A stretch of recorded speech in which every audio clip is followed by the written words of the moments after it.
There we go. Has my microphone not been on this entire time? I'm pissed.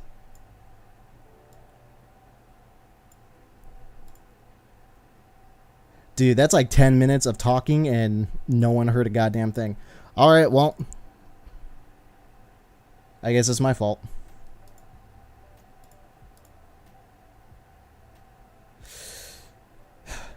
Anyway, so what was I talking about? Alright, so today's stream we're going to talk about LAN Centers. Ooh, yo, what's up, Kata? What's up, homie? But yeah, basically what I was saying. Oops, let me turn that down a bit. There we go. So basically what I was saying. The LAN center that I worked at had issues that I kind of want to rectify. Dude, I'm honestly pissed. My microphone was not on that entire time. That's tilting. That's monstrously tilting. Why? OBS just didn't have it working. Cool. Nothing much, dude. Start playing Dragon Quest. Ooh, Dragon Quest 11 poggers. That's fun. But yeah. Anyway, I'm just gonna start over like nothing ever happened. Okay. So today I'm gonna talk about some LAN centers. We're gonna go on the interwebs and we're gonna look up videos about LAN centers because I want to do some more research on what everyone else is doing in the world, especially in my area, especially in the United States, and then even what everyone else is doing all over the world. Because learning from other businesses, I think, is a good idea to focus on what I want to do if I ever get the opportunity to run my own LAN center, or at least manage one or even work one again. Because I think the upward mobility for these is extreme. Granted, the past 2 years has been horrible on every business. So since LAN centers, and a lot of them are not even franchised, like there's no McDonald's of LAN centers, so nothing would have survived if it couldn't. Like my LAN center, for instance. One of the biggest problems was COVID. It wasn't the only problem, as I mentioned in the last video that I made, why my LAN center closed. But, you know, I think doing a lot of research on the topic, on the idea of it, is a good idea to, you know, see where everyone's at and seeing what I can do to improve it. So we're going to go... I'm just going to stop talking at this point because I already said way too much that didn't get captured for the stream, so that's going to be omega lol. But let's take a look. What are some ones that I've already looked at? Because I just went on YouTube and I just Googled LAN centers, and first couple ones that popped up are Linus Tech Tips. He's actually a couple years ago said he was going to put a LAN center. And then, okay, so he's still been talking about it. I don't know if he made one yet, but no, yeah, like the amount of overhead that you need to consider when making one of these, because it's the internet you've got to consider and the cost for that. It's the servers, it's the wires, it's the switches, you know, it's thousands of feet of wire. Where you're going to put the wire, you're going to run it along the wall, you're going to run it underneath the ground. I think for the one I worked at, I wasn't there for the initial setup. I actually got in and saw the place after it was done for the initial construction, not the other shit that was added into the place over the next couple years, but the initial construction. I noticed in the concrete there was just a real thin lane that looked like it was broken through, and then put some more concrete back on top. I think what they did, because we had like a perch, like a crow's nest that was against the wall, and that's where the server was, and that's where all the wires came from. And I think they just ran them down tubes and then went into the ground, underneath the ground, and then halfway through the place it branched off to three different locations. It went towards the stage, it went to the right and those 20 computers, and went to the left and those 20 computers. And then all the computers just got hooked up by switches, and that's how the entire place was wired. But all of that cost, and then all the know-how to do that, which I don't know much about that, so I'd have to hire people, and that's going to cost even more money. And then once all the network and shit is set up, then you've got to consider the cost of all the monitors and all the computers, all the thousands of dollars that probably go into one of these. And then, you know, what peripherals are you going to use? What brand are you going to use? Are you going to use something that's good, something that makes people say, wow, this is way better than the shit I've got at home? And, you know, the cost for even setting one of these up has got to be, I think, so in 2018, maybe even 2019 is when they settled on the cost at the one that I worked at. I would say the one I worked at did not even peak $50,000 to make, which I think is a very lowball estimate. It probably was maybe 75, give or take. I'm not entirely sure. But I think within the next couple years, if you spend maybe somewhere between 150 to 200, you can have a great LAN center that needs, in my personal opinion, a LAN center does not need to only be a big ass room with a bunch of computers that people come in and casually play games. I don't think so. I don't think that's just what it has to be. I think that it can be that on the normal day-to-day, but it also needs to be a venue for watching competitive matches. Because if you got two teams that are going at it, you know, that's fun to watch. So you need a place, you need a stage, which is going to cost even more, like the setup, and then a good stage with probably shoutcasters in another room that are able to, you know, give the play-by-play, be able to separate the two so that the players don't hear them, or give away any pertinent information, and then have the spectators, you know, sitting, being able to buy snacks and food, and then to be able to watch it. Like, that whole system is going to cost a decent amount of money, but I think it's got considerable upward mobility and possibly profit from. But it needs to be something like that, and it needs to incorporate a pretty wide swath of your entire area where you live or where it's set up. And I think it also needs to include the local school system. So if you had public schools, in my area there is an esports setup, but in my area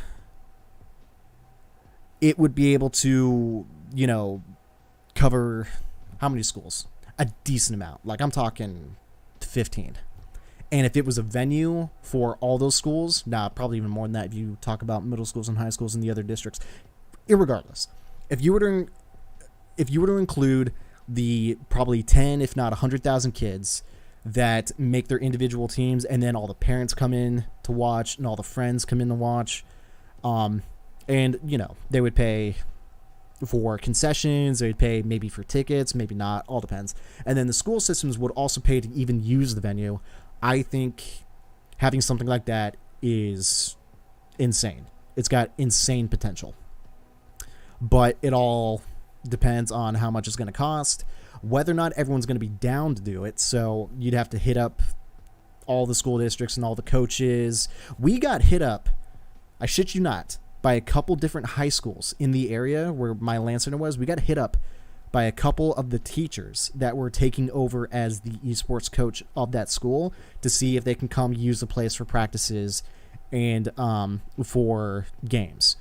Went nowhere with that. I don't know if because COVID that had to take a backseat to everything else. People couldn't come out anymore. It probably killed it. We were probably gonna go ahead and do something like that. But another problem that we had was we didn't really have a stage. We had two projector monitors, not monitors, but two projector screens that had projectors on the other side of the wall projecting towards. So there was the ability to view what was going on. But our stage had 6 computers, which is not a team. And the other team would have to sit on the more casual computers in order to play against those guys on LAN, which not gonna fucking happen. So you need a legitimate stage, and you need the spectators a place in order to, you know, congregate to, and to keep, I would say, the spectators and the casual games separate, casual section separate, so that they can enjoy their thing and have that go on as its own thing, and then have all the casual gamers still come in and be able to spend money and to game. So there's like so many different ways to go about it, but having a venue and casual section all under one building would make it insane. It'd make it immense. So that's my initial thought process when it comes to a LAN center. So like I said, if I ever get the opportunity to manage one or even make one, that would be my thought going into it. But anyway, so before I rant for an additional 10 minutes if something else broke in the stream, I don't know why I didn't pick up my microphone. It's kind of annoying. I didn't unplug anything, but I think I can cut those 10 minutes out post just because no one needs to see a VOD where I'm talking to myself for 10 minutes and everyone's just like, lol, this dumbass didn't know his microphone wasn't working because it wasn't muted. OBS just decided it's not going to work. Was not muted. Okay? Okay. Anyway, so let's take a look. Let me see if I can find something I was looking at before.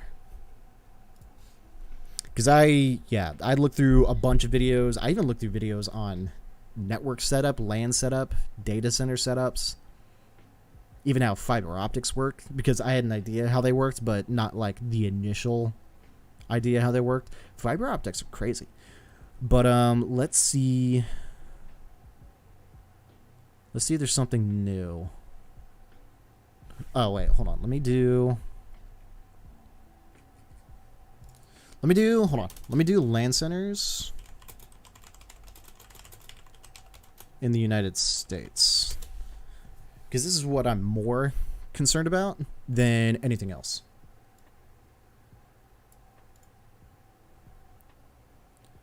Let's see. Hold on. Well, it's on.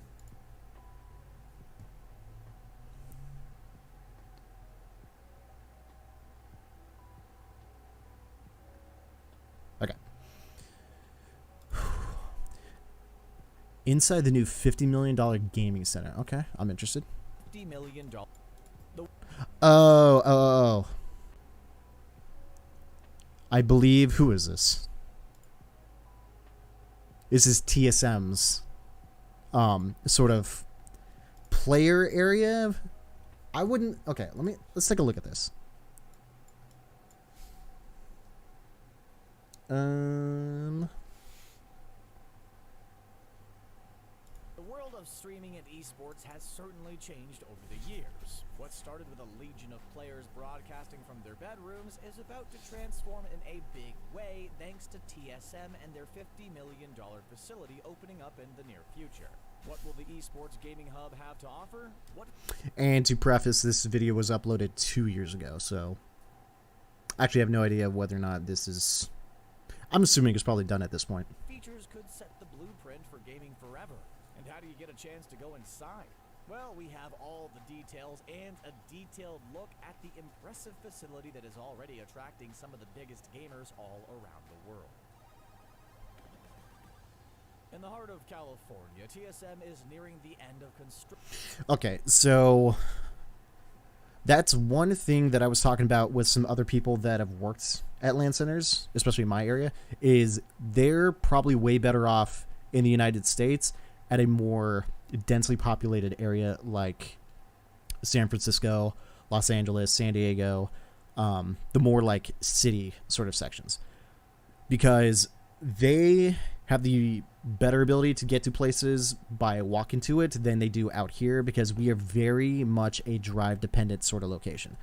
Although in order to fill a place like the one that I worked at, so we had how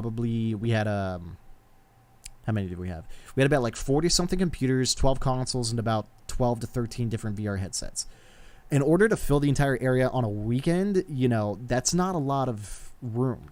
So, and I would say relatively densely populated. There's hundreds of thousands of us out here. And the vast majority, or even the minority of the people that live here have got to be within the target audience I was talking before, between teenager to like mid to late 30s.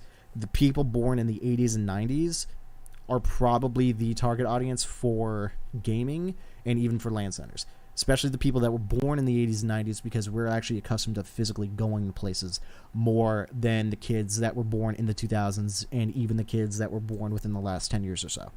They still have to, be driven by their parents. And there are plenty of parents, let me tell you, there are plenty of parents in this area that would love to drop their kids off somewhere. Granted, that was a big problem at the LAN center I worked at. We cannot in the future going forward deal with anyone that's sub 12 years old being dropped up by themselves. Teenagers and above, yes. 12 years old and younger, they have to be accompanied by a parent because they are pains in the ass. But anyway, construction on one of the biggest and most expensive gaming facilities ever built. Do you remember the scenes in Ready Player One where we got a glimpse of the innovative online industry's headquarters? Yeah, turns out that a world of gamers working together in a massive building wasn't so much science fiction. TSM is putting everything into their new facility to help support and expand their world of esports. So let's dive in and see exactly what the place has to offer. Naturally, the building will be filled with personal game streaming rooms. These spaces are ideal for gamers hopping on Twitch or Mixer and broadcasting out to the masses. With technological advances, the rooms offer many upgrades from broadcasting at home. Professional microphones, high-speed reliable internet connections, soundproofed walls, and no need to worry about your mom barging in. As esports grows, so will the need for large areas to host tournaments and events. The main area of TSM will act like this with huge multi-purpose rooms ideal for hosting tournaments. Walls will feature giant video screens, including a lobby boasting a 90-inch screen alone. And we're talking about more than just PC gamers as well. Expect setups for pretty much every console. Old school gamers will get to play and stream Nintendo classics, and you know the place will be loaded with next-gen consoles like the Xbox Series X and PlayStation 5. I like how the video is that old that it had like a funny looking PS5 and not the legitimate PS5. That's pretty funny. As gaming companies look to promote new products, TSM will essentially become a testing ground for any professional player who wants to try out new systems or games. TSM is laying the groundwork for online promotions and videos as well. The whole room features a massive green screen wall, and the second half of the room is an all-white wall and floor space. Professional videographers, editors, and special effect artists will be on staff to help build content and expand on everything TSM has to offer. So one question I have is, how much is it going to cost just to enter the facility and use any bits and pieces of it? How much is TSM going to take from those productions, regardless of what it is? And is it all going to be published cooperatively, or are the people that go in there going to be able to publish for themselves? I imagine if it's just a space that they can rent out for people to use on certain days for content, I'd imagine they would just pay the renter's fee, whatever it may cost, and they could just go from there. But, I mean, yeah, it's a full-on place for content because TSM is more than just a organization. It's, well, it is an organization, but it's more than just an esports team, where it's got content creators that do things, and if it is open for the general public to also use, I mean, that's pretty damn good. And then at the same time, how are they going to separate the big time streamers, content creators, and players from everyone else who wants to get in there and then like meet them? Like, how, I imagine there's probably got to be different entryways for everyone else to go into so that they don't get bombarded every second they go in there, because the interaction people are going to have with other people is going to kind of offset the entire idea and kind of would be kind of annoying. But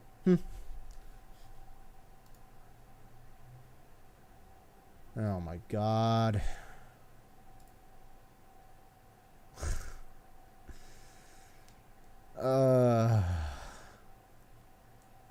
Anyway. The main goal is to supply TSM roster members with everything they need to become unified and showcase their brand. The TSM team will actually feel like a team inside the building. When gamers aren't streaming, large cafes allow them to eat and talk together. Fully stocked fridges, food options, and hot meals will be available on a daily basis. Where sure, Uber Eats will see their fair share of pizza deliveries to the location, but players won't have to worry about taking time out of their games just to cook a meal. Expanded off the cafe is a huge outdoor area that will be the host of many events and gatherings for TSM players. Multiple tables and high... Okay. So again, how separated is this going to be from the players and the people signed on to TSM from the general audience? That'd be the interesting question. Privacy fences provide the chance for gamers to get some fresh air as they mingle with other gamers. But don't worry. The TSM facility isn't some exclusive members-only party. The location has to recoup some of the $50 million they've put into the place, and they will plan to do this by making the facility a tourist destination for gamers all over the world. The first stop? The gift shop, baby! Purchase all kinds of TSM gear, computer upgrades, and pretty much anything they will be able to slap a TSM logo onto. Who wants a TSM drink koozie? You'll also be able to find exclusive player gear, including gear for popular players like Myth and Bjergsen. Bleacher-style seating has been built into multiple rooms, giving a whole new definition to viewer parties. Not only will fans get to come watch live events, but TSM plans to use the fan seating areas to host training sessions and seminars as they seek out a whole new generation of TSM gamers. That's actually a good idea. Big, well, relatively big private rooms for people to come in for coaching sessions. That's something else I was thinking about with my LAN Center is, so the way that the tournament system worked is that each one of us who worked there, we were basically asked, what games do you like to play? Do you like to play any of them competitively? Cool. You get to now be in control of setting up tournaments for that game. All right, have fun. Regardless whether or not we knew anything about setting up tournaments or coaching or anything like that, or even making teams, that we would create teams to go play against other LAN centers that had teams and just have some sort of like tournament go on. So being able to actually have coaches, people that know what they're talking about, have their own little section in order for them to teach other people how to do it, instead of just having the entire, side of the building blanketed off for them to come in with a bunch of people who are interested in this one specific game and then give them an hour to like go over or something like that. It'd be better if they had more intimate one-on-one or even, 1-on-5, 1-on-10 sort of interactions. So I could see that. And this being at TSM's own hub, they've got coaches that know what they're talking about because they've been all over the world playing the game. So that right there, you could pay for a premium, and it'd probably be worthwhile. Training areas will also include computer sets. And it also helps scouting and trying to find more people to join, just like they said. Set up specific training modules and areas focused on games like League of Legends. But wait, there's more. Gamers can enjoy a quick meal at the cafe, and full guided tours will give fans access to every part of the building. Full guided tours. So there's definitely the idea of people coming in to check the place out, but it's not being very specific on where they're allowed to go. So I imagine a lot of it's cordoned off.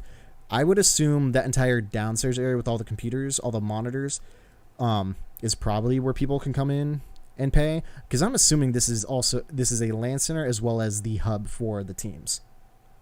So Special events will likely be hosted on a weekly basis, including a lot of holiday-based events. Yeah, we imagine the TSM Christmas party is going to be an amazing bash. With such a high price tag, we have to wonder why TSM is investing so much into the single location. Esports events have been held all over the United States at big arenas and convention centers, so why build their own? Well, in the long run, the investment just makes sense. With their own location, TSM doesn't have to lug expensive equipment to all these different locations. They don't have to schedule around other arena shows. TSM can make their own schedule and host their own events. The biggest advantage? The care and wellness of the gamers. Just like how a professional sports locker room has the spas, treatments, and ice baths for their players, TSM is focusing a ton on player wellness, and the typical basketball locker rooms don't quite offer the same needs for gamers. Long gaming sessions take a mental and physical toll on a player's body, and TSM aims at providing a wellness program which you could quickly see spread throughout the whole gaming community. One of the main highlights... But was what they were talking about with the actual venues for people to come in and see them, and then at the locker rooms is where they take care of the players. Is that to say this facility is also a venue, or is it just a hub? It would need, the stage and the spectators and all that stuff for it to be considered that as such. Maybe they'll show it later in the video. Lights, the sensory room. Gamers can unwind, relax, and forget about their most recent rage quit with a sensory deprivation tank.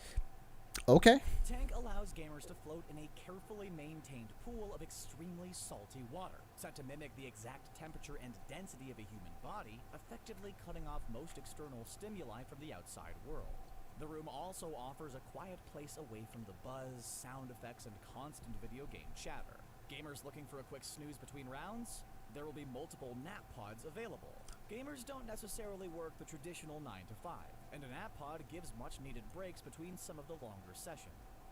I know literally nothing about sleep or deprivation, sensory deprivation tanks or nap pods, but I mean, if they're shown to be, you know, pretty useful utility in trying to like decompress mentally and physically, then fuck it. I would just almost have like a barracks, have a dorm section where, you know, players can go and chill. Or, well, the issue I kind of see, I don't know. That just boils down to it. I have zero idea what it's like to be in that life. Because I can't imagine that your day-to-day is focused on your craft and performing and doing that. So you do that for X amount of hours, and then all the off hours that you do that is your decompression time. Do you go home and do that, or do you do it here with the equipment that they supply? And if you can get utility out of those, sure. If you do it at home, I probably would. You know, I would get the amount of sleep that I need, the amount of nutrition that I need, put my focus onto what I'm trying to do, because I do it competitively and I do it for, I would assume, a lot of money. You would balance that lifestyle, and then everything else outside your life you would have to schedule for different times. Hanging out with friends at night times when you have an off time to do that. Family things, birthdays, all that sort of stuff. You would do it just like you would do it with anything else. If this is what you are doing and you're doing it professionally, you would have to focus your life around it. But if you're, I don't know if, you know, putting 12 to 16 hours being at one location is the way to go about it while mixing in all the other decompression sort of stuff. I would still probably use it from time to time, but definitely not every day. The day, hold on. Is the stream dying? Oh no, it says excellent connection. It just said no data for a hot second. That scared me. So, I don't know. I honestly have no idea. I do know the mental and physical toll it takes, at least to play a game casually, competitively, even though that's kind of a oxymoron. But, you know, when you're here in your room and you're playing a competitive game and you're trying to take it seriously, it's not as professional and competitive as those who are signed on to teams that actually go to places, have coaching sessions, have training sessions with your teammates and stuff like that. There's definitely an extra level to it, and it sets you apart from pretty much everyone else that plays the game competitively. So it's almost as if, you know, the people that play professionally are just on a completely different level than the players who play casually. It has less to do with their innate talent. It has more to do with the amount of preparation and people that they play with and the things to learn from them that they have access to, less so from the casual perspective. So it's almost as if, you know, them having this completely dwarfs any potential that anyone who does it casually competitively has. So again, offers credence to a LAN center, a place where people can go casually to play in order to get those tools necessary in order to compete with everyone else who are at a higher level than them, not including the professionals, but even the people that, you know, Diamond Master, Grandmaster, Ranked Ladder, that aren't signed on to teams, but are still good at the game. So, granted, you probably still don't have to go anywhere. It all depends on the person and where they live. But, you know, if you got a group of people on the internet that are very much like-minded like you, then you're pretty much set. But, I don't know. Not sure about the utility of using this sort of stuff, but, you know, if it works, it works. A state-of-the-art workout room provides gamers a So, working out, funny enough, I would say is probably the most important thing when it comes to doing games competitively, because you're still human, you still have a body. In order for the entire thing, the entire chain of command to work from head to toe, you do have to remain physically active. Funny enough. chance to exercise, kick up those endorphins, and stay in shape after spending hours sitting in a computer chair. I think it's less so maintaining yourself. I think if you're able to perform well physically, it does translate into gaming, because kind of like what he said was the endorphins and all that stuff. Sure, but I think the entire chain of your being, the entire chain of your body, from the brain to your heart rate to your mental state and all that, exercise, daily exercise, can help mitigate any risk. And then it's less so that you spend every day 1 to 2 hours physically training and then you could spend more time playing the game. I think the quality of your learning, your practicing, and your skill can increase with the amount of exercise that you put in on the day-to-day. Not that it correlates, the more exercise, the better you are, but the more consistent you are, then the more consistently you can grow in the game you're trying to play. So I think they both go hand in hand really well. Naturally, there will be a locker room with showers, so gamers can get refreshed and It's good. Gamers stink. clean before the next big round of gaming. Basically, TSM is offering everything a professional sports player would get at their home arena, but catering the space specifically to gamer needs. The socialization alone is a smart way to encourage TSM gamers to communicate outside of a webcam and have some human interaction. Thus helping the mental state. We've seen glimpses of these steps already. TSM already has multiple Fortnite houses and other homes filled with dedicated gamers. Those impressive homes were just a stepping stone to this massive production house. Personally, having a gaming house, less so. Having a building hub, like what they're making, more so. I've seen way too many videos, way too much drama about people living in gamer houses. It just needs to not be a thing. If you want to have a section, like if you want to buy, 10 acres or however much, you want to buy some land and then build a bunch of different, I don't want to say apartments, but if you want to build a bunch of different places for the players to live, good. Keep them, I would say, separate. Not have one huge ass mansion that a bunch of people live in together, because you have to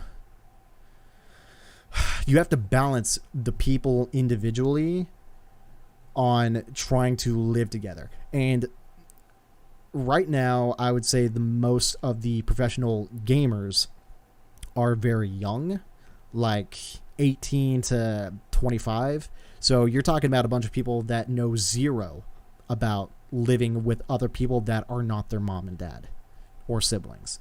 So it's like each one of them has to have personal responsibilities while in the house. And I wouldn't put it past anyone to like hire cleaning services and stuff like that. But at the same time, it does not promote, I guess, a good living situation and learning to, be self-sufficient as an adult. So I would more say separate everyone in, pretty decent homes, or, give people the ability, if they live nearby, give people the ability to drive to and from or get picked up. I don't know. But gamer houses are just not the best thing. But if you got a hub where it's monitored and controlled by actual adults, people, in their 30s and 40s that probably run the whole show, it gives them a little bit more focus because they're in the office. If they're in the office, then it's time to work. Mixing where you work with where you sleep, I've noticed personally, is a huge issue. So when it came to making content, even back in the Twitch days, I was thinking about moving my entire setup somewhere else, like even upstairs, just so the two get spaced out, because it makes this place seem so much more casual that I don't put in necessarily as much work as I could have or I should have. But having it completely separate, which I'm going to do when I move, because the game room is going to be right next to where we're going to sleep. Going to be right next to the bedroom. And having those two spaced out makes it more so when I walk in here, it's time to get to work, do some stuff. It's time to focus. Not I could focus here, but I'm also going to sleep here. Like having those two mixed together, almost it's a situation. So, and then all these guys also stream, make content, play the games inside their bedrooms. I think it'd be better mentally to space those two things apart, very much. So you've got your living situation, which could be right next door to where the gaming hub is. You know, you buy the land for the hub. Granted, if you're in the middle of the city, there's probably not a space right next door that could house all the players. But if you had a situation where there's plenty of acreage, you'd build a hub right there and then have the living situation right next door. That way they can walk to and from, and it makes their lives considerably easier. Or have their living situation in the hub, depending on how big it is. You know, this is a $50 million gaming center. They've got to have those things pretty spaced apart, but nonetheless can house them. So, yeah, just no to gamer houses. Personal opinion. Which we imagine will have some sort of living quarters or shared living space nearby. The key with the headquarters is to truly separate the work and home life, which creates many blurred lines with gamers. Exactly so. By having a separate headquarters, gamers can still play their hearts out, but enjoy a healthy lifestyle while doing so. I personally wouldn't, to be honest. If I wanted to go game and it was right next door, I'd just walk there. If I'm home, I'm home. I'm doing home things. Space those two things apart. Otherwise, you're just going to drain yourself.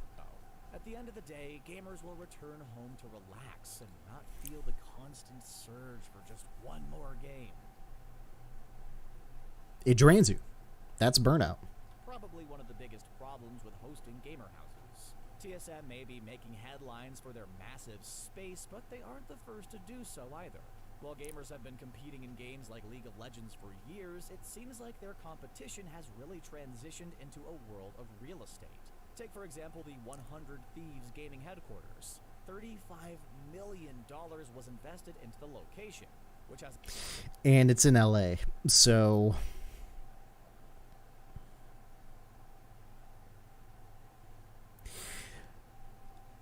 You could talk about location, but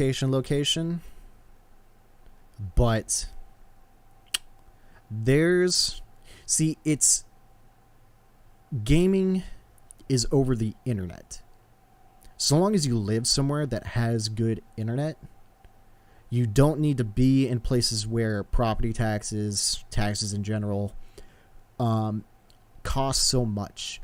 It would be a good idea to have them there because of the publicity and the amount of people, the amount of traffic in the area.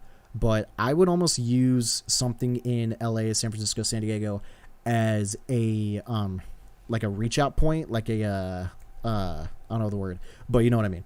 Like something that can advertise to people and have people there doing things. But I would almost put the hub somewhere completely different. If I can afford travel and all that, which would probably be the bulk of the money, I would put it somewhere that's more off the grid, obviously still on the grid, but more in a place that's affordable so that I can expand upon it and it's still accessible for other people to go to and from. So I would find that balance. Putting something in LA, I feel like that's gonna eat the bottom line. A full production studio, multiple gaming areas, and a large trading facility to help gamers grow and learn from the best. The headquarters is 15,000 square feet.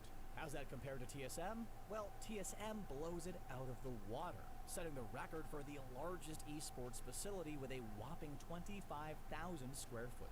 Okay, so additional 10,000 square feet. Space. And this is probably just the beginning of the massive boost in esports headquarters. Other teams will likely get into the mix, trying to create the biggest and best facilities, meaning that the true winner here are the players. The players who can train or turn their gaming into a full-time job. A job probably taken a little bit more seriously once they have a brick-and-mortar building they can punch the clock at every day. But who exactly is TSM, and what gamers will take advantage of the new headquarters? Let's give a little insight. Team Solo Mid has been around since the early 2000s and grown into an impressive team. Currently, some of the more popular players include Daquan and Myth, with millions of views on both YouTube and Twitch. Then there's top roster members like Biofrost, Bjergsen, and Svan. In short, there's no lack of talent on the TSM team. Now just imagine all of these top players working together, getting paid to help train new players and building the TSM brand like never before. When you have a physical headquarters like TSM is building, you have a place where players will desire to go.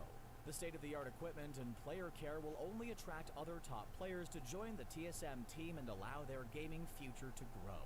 The Los Angeles location will naturally help the facility. Okay, so they're both in LA. I would assume they're both in LA, but honestly, I don't know. I don't know where 100 Thieves is in LA, and I don't know where this one is in LA, but, you know, a lot of traffic. Draw in big names as well. We've already seen TSM players like Myth play Fortnite with Chance the Rapper, but the LA location will only offer up more chances to play and meet in person. When a big celebrity has a movie to promote, they could easily reach millions of teens through a quick stop at the TSM headquarters. Celebrity cameos could become a huge way to garner new viewers and add another way to boost the TSM brand. We all grew up with one wish, that playing video games could be a full-time job, and TSM is making that place a reality. But how exactly can they afford the $50 million price tag? While not all of the details are released, we can imagine sponsorship has a lot to do with the investments. Just look at the 100 Thieves headquarters. That place was sponsored by Cash App, and the app's logo has been slapped all over the building. We imagine once the TSM building is complete, some major sponsor will be a part of the branding as well. We already know computer manufacturers and gear makers dig into their pockets to supply TSM with plenty of sponsor money. We're talking about some pretty big names, including Logitech and Lenovo. In the long run, the events, entry fees, and broadcast commissions will help earn the company profits, but for now, they still rely on sponsors like Geico. We can already picture it now, a giant mural of the Geico lizard on the side of the TSM building. That actually be kind of funny. Once the TSM headquarters finally opens, the world of gaming will change forever, and many companies will likely look at TSM as the blueprint. Now we just gotta get back to playing so we can try to get a spot on the team. Seriously, this is really nice. Who wouldn't want to work here every day? Well, now it's your turn. One initial problem, though, with that idea, changing the way of gaming forever, is there's only one, and it's in LA. So I would say it's a good start, but it's still not everywhere. It's only one small section of the world. And there is still a limited amount of space, limited amount of viability. But out of curiosity, let me see if there's an updated, because this came out, oh shit, this video came out literally 2 years ago. May 11th, 2020. So this video came out during COVID. Like, LA was already shut down. Granted, all this video footage is probably captured way before that, but that's funny. That's really funny. Let's see if there's more updated video of this. TSM Compound 2022. There's one 3 months ago. Facility tour. Okay. I think I'll take a look at that another time. After nearly 2 years of preparation, we're happily finally announced a tour of the most expensive gaming facility in the world. Okay. I definitely want to take a look at that another time, but I want to check out some other ones.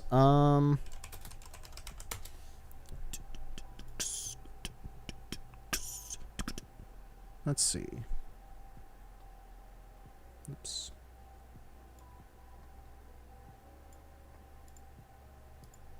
I'm still pissed my audio wasn't captured. Maybe it was, and then it just died midway. Because it didn't say that it wasn't working. It just... Maybe it didn't, but maybe it cut out. I don't know. I just think it's random as hell that all the software's just like, yeah, it's just not going to work right now. Didn't unplug anything, didn't change any settings. Just like, yeah, it's just not going to work right now. Hope that's cool. Oh, really? No, that wasn't cool. It's only my third day back to streaming. I did not check to see if the microphone bar was moving when talking into it, but you can bet your ass I'm going to check that next time. LAN Centers, hold on. In the United States. Let me specify also 2022. See if there's any videos that came out relatively recently. Okay, that needed to not be up there. All right, let's do one better. Let's Google this because YouTube is not really giving me. YouTube's not really giving me my search results.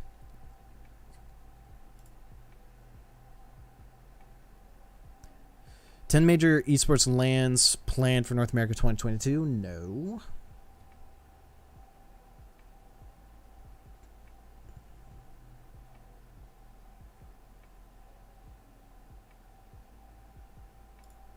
Helix Esports. What is this one?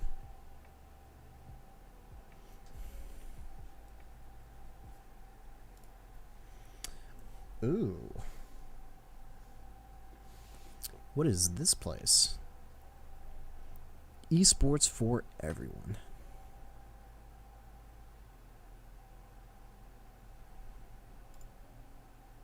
Three locations? That's interesting.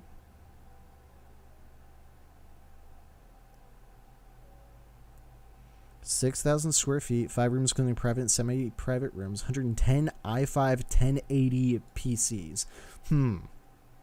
That's also the interesting bit about the LAN center that I worked at is a lot of the computers seemed pretty cheap because they don't all need to be, you know, Ryzen 9s with 3090s in it. You know, that's way too much overkill. And the amount of drop-off from frame rate output that is beneficial for us to use in competitive games, I think personally falls off after like 240. Falls off maybe even after like 144. Because the amount of time you get exponentially drops every jump you make in the frame rate. The jump from 60 to 144 is huge. From 144 to 240, considerably less so. From 240 to 360, I don't even think it's worth the price tag. Hell no. Hell no. So doing i5's 1080s that can handle the current games, all the competitive games at 144 hertz, whatever that balance is, I think would be the way to go about it. But you also do have to consider whether or not you're going to allow people to use your computers to record content, make content, and even stream content. Because then it's going to start running into an issue where you want to be able to still perform at 144 hertz, but the computer might not be able to handle it. i5 1080s, I use an i7 with a 1070, 1070 for the win, not even a Ti. These aren't even 1080 Ti's. So I know that an i7 1070 can still run a game at 144 and be able to stream at a decent quality. It all depends on where you want to find that balance. I honestly don't know. I think I'd go a little bit more beefier of a computer, maybe in the 20 series with maybe a Ryzen 7 and see where that price is. Probably not too bad. And then 110, maybe. This is one other issue I've noticed when it came to LAN centers is how many computers you're actually going to have in the place. We had 40... How many did we have? We had 20 over there, plus 12. It's 32, plus stage is 38. Yeah, we had about 38 computers. I would almost double it. I'd go maybe 60 to 70. Maybe even 80 computers. Because if you can actually fill those spots, that's very good returns. And have those computers be able to perform at 144. And then, of course, the monitors need to be 144. Because I think, personally, they need to be. They can't be anything less than that. I honestly wouldn't even go any higher than that. Depending on the stage setup, I'd maybe beef the computers slightly that are on the stage for the professional games to happen and probably up them to 240. But for everyone else, keeping it, you know, not minimalistic, but good, because you just need to be able to perform. You just need to be able to perform. It might be lesser than some of the people that play at home, but it doesn't need to be. As long as everything runs smooth, they don't care.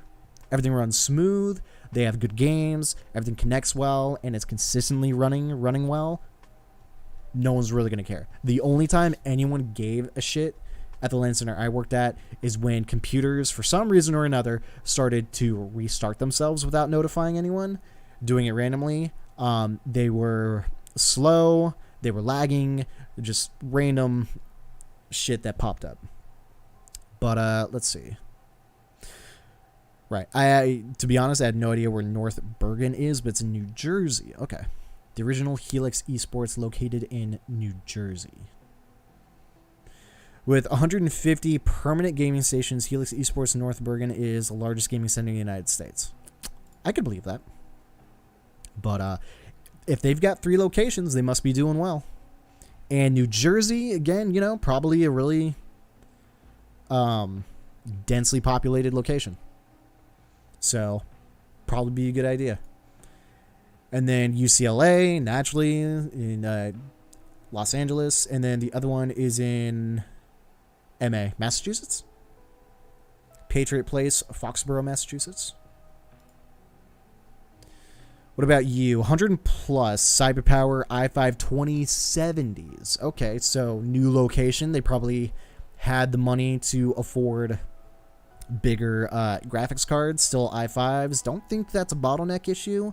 And they mixed it up 144 to 240 BenQ monitors. Okay. 13,000 square feet. What was the other one? 6,000? Jesus Christ. Okay, Patriot Place, they really dumped some money into. Maybe it was cheaper as well. And then I wonder if it says... You can probably look up when this got launched, but goddamn. But, okay. Massachusetts. Probably another densely populated area.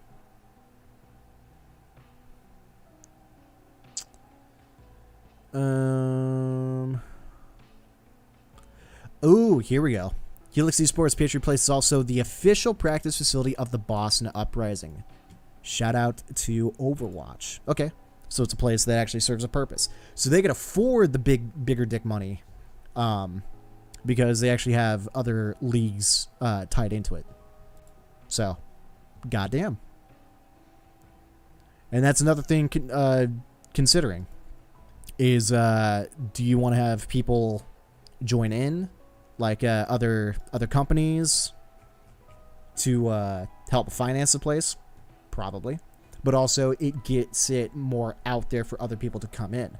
Any fans of the Overwatch League and Boston Uprising, any fans of the players, boom, you got traffic. And then UCLA. So this place is 13K. What about UCLA? Is it... Oh, okay, so we don't have anything about it. But, okay. Curious to see how that goes. So 2 locations, 3rd is on the way, but they can afford it, so they must be doing really, really well. So let me see. Can we learn more? Foster and build local esports communities at every level, from youth to high school to college and beyond. Exactly my point. Whether you choose to play, practice, or socialize with friends or compete at the highest level. Good. Helix Esports is the premier destination for gamers. A knowledgeable staff coupled with a wide array of platforms and games. Food and beverage offerings allow for the best esports experience for everyone. I feel this entire paragraph right here. All Helix Esports gaming centers boast 100 plus gaming PCs, consoles, private rooms, and lounge space to accommodate any type of esports event. Helix Esports offers world-class venues, good, and infrastructure for 7 days a week casual play. Esports tournaments, boot camps, birthday parties, school and recreational leagues, corporate outings, educational programs, summer programming, and more. I like it. It is multi-utility, multifaceted. Excellent. Owns and operates 3 esports centers in the United States today, including the largest center in the USA in North Bergen, New Jersey, 10 minutes outside of Manhattan, 150 plus gaming stations. Okay, so maybe they didn't update that section of the website. It just has that here. Patriot Place is the first gaming center adjacent to a major professional sporting venue to open in the U.S. Pretty good idea. This innovative facility pairs our esports center experience with the official practice facility of Boston Uprising professional Overwatch team. Now, they did not mention the third place in LA because it is not running. It's not up and running. So, doesn't mean they have 3 sports centers yet, but esports centers yet, but third one's on the way. Third one's cooking. But nonetheless, that seems pretty good. I can dig it. And their statement with that down here, where they choose to play, practice, socialize with friends, and compete at the highest level, Healy Esports is the premier destination for gamers. Knowledgeable staff, coupled with a wide array of platforms for games, food, beverages, offers allowed esports experience for everyone. This, something right here, helps with the casual section of it, which I think is where the bulk of it's going to come from. You need the casuals to have a location in order to play with friends, buy concessions and stuff like that, because that's going to be the majority of the time. And then this is where you're going to specialize in. Offers world-class venues and infrastructure for 7 days a week casual play, esports tournaments, boot camps, birthday parties, school and recreational leagues. Absolutely. Absolutely. So this is pretty good. I like it. If this wasn't opening up in LA and something a little bit more down south, because I live 90 miles away from LA. But if they go a little bit more south, but not too far south to San Diego, I personally would prefer San Diego to LA. I would honestly hit them up and be like, you guys got any job openings? Omega lol. But I like it. I can dig it. Alrighty. So stream has been up for about an hour. Let's go ahead and go over to the Overwatch 2 beta, because I did want to play a little bit more. Not just do LAN Centers, but mix it up with some gaming topics as well as some gaming. So let's go ahead and boot that up. But yeah, dudes. So looking up all sorts of information about it. I've been doing it for, not consistently, but I did do it for a few weeks. I think towards the end of 2021. I can't remember when I did it. It wasn't too long ago, but it's just what I've been into. Especially working at one and seeing what we do and what everyone else does. Can we not really copy them, but can we try to emulate what they're trying to do? Because if other people are successful, other companies, you do look at what they're doing to do it. Like, I don't care what anyone says about it. You're not cheating, you're not stealing, you're not doing any, deplorable things. Plenty of successful companies in today, the ones that, boast millions of dollars year over year, they looked at other companies to see what they can do about it, and they just go from there. So you learn from other people. You don't straight copy pasta what they do, but you do learn, and then you put it in your own words, sort of deal, right? That's basic. That's writing an essay in middle school, high school 101. You read something and you put it in your own words. You're not plagiarizing. You're interpreting in a way. You're taking information, molding it in your brain, and then you're outputting it. And hopefully, what you output is good. That all depends on the person trying to output. But anyway, let's go ahead and log in, and then since we did plenty of... damage 5 minutes. Since we did plenty of support, let's do a little bit more damage. And then we'll do a few games damage and then switch to tank.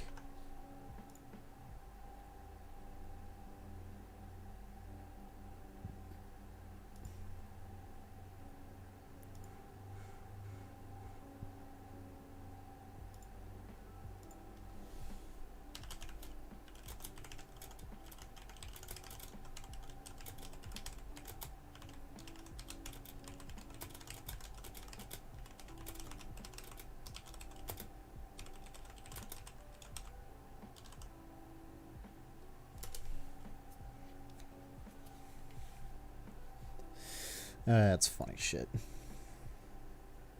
Oh, and then at some point during the stream, I do kind of want to talk about, if anyone's watching right now, on the channel, I uploaded a short 2 days ago, but then I took it down and uploaded a different one that was slightly better. It's got some serious viewage on it, and it's insane. Ooh, did we already start? We already started. Let's do some Genji. Oh, okay, we didn't start. We're just loading. But I'm curious. I'm gonna keep trying to do some shorts because I'm curious if my short was just a fluke, if I'm doing something that's relatively hot right now, which is Overwatch, or that's just the average.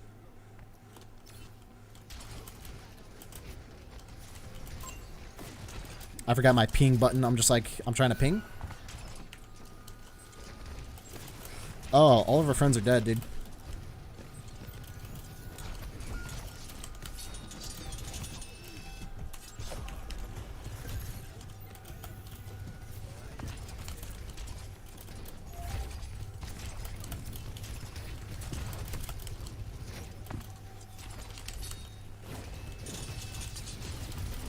Oh dear, I should use cover more. But no, the Mora ball.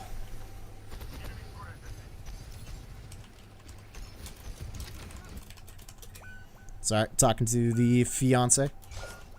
Dude, that noise. The whap whap whap. Whap whap whap.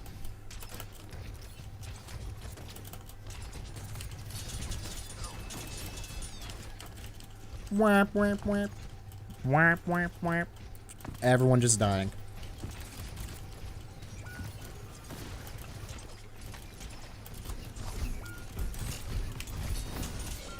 I'm just gonna get cooked with Zarya. Whap whap whap. Whap whap whap.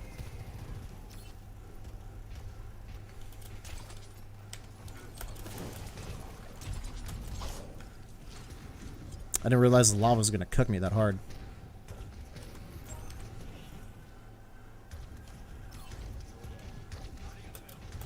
Arigato.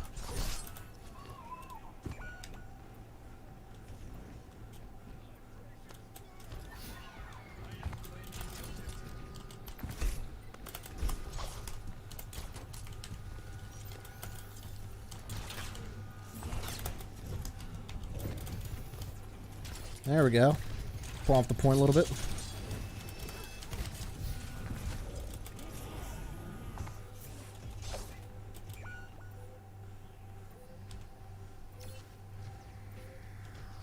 I have enough time.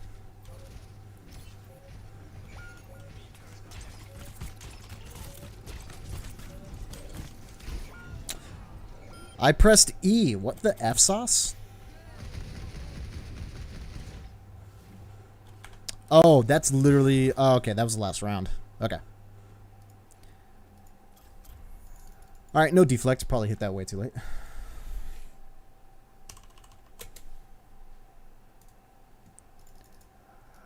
And also, my fiance is fired. She forgot her lunch. So that means I have to go get her lunch. She's fired. Yet again.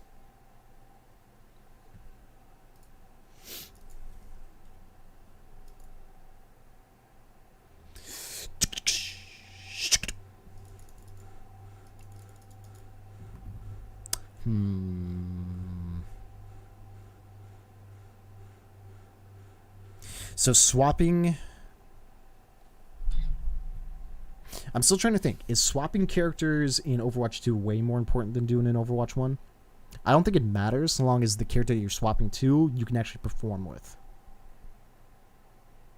Probably. But does that mean... So performing with. Does that mean by themselves or with the team? Because when playing Genji, there's only so many ways to heal a Genji because he's very much like a flanker. So you need supports that are able to heal him, but heal him all the time, or should you be very good by yourself?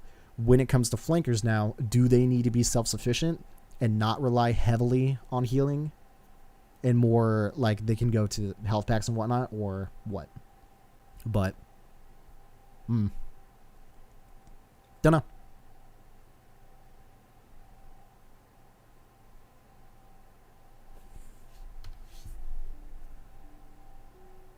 I would say they definitely need to be more self-sufficient. Can't rely on your team. And that was the case before.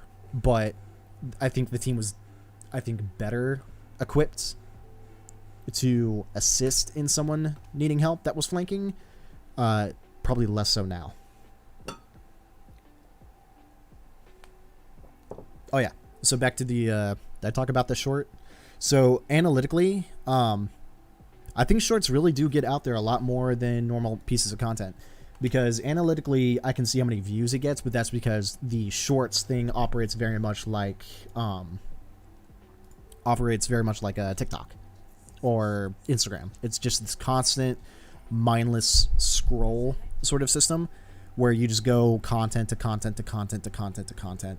So you just accumulate those views off the content, and then it also tells you how long they viewed the content. The video was 31 seconds long, and I think average hit about 20, so over half. I'll take it. And then you can like, dislike them, post comments, so it's almost like a legitimate video, except it's just considerably shorter. And there's less impressions, because by the time it pops up, it's already being viewed. There's no manner of clicking to get an impression from, you know? Oh, you know what? I want to play Soldier. I haven't played Soldier in a while. But, you know, if the quality of those shorts actually come through and gets you more traffic to your channel, shorts are crazy. So I think in the short term, I might be making more shorts a little bit more than doing full videos. Things will definitely be in the pipeline, but I kind of want to focus on that for a little bit and see how that goes.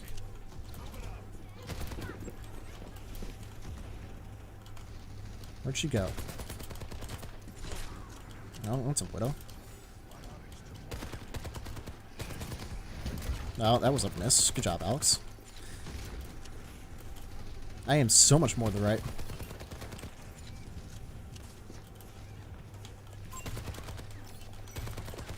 Oh, good job, Alex. On and back. Sorry for being away. Mom came around. Tell your mom Happy Mother's Day. No, I'm just kidding. All good, dude. I was just looking up some LAN Centers shit, and TSM had a video, or it wasn't TM7's video, but the big teams, they drop millions of dollars at like full-on compounds. They're pretty good. But there are some local ones that, you know, you put some money in and you do the right stuff. I think there's potential. Have you ever been to a LAN Center, Catalyst? Are there any in Scotland? Alright, I need to aim. Booyah! Gotcha, bitch! Just aim, forehead. Is that the skin Overwatch 2? No, this is Soldier's own skin.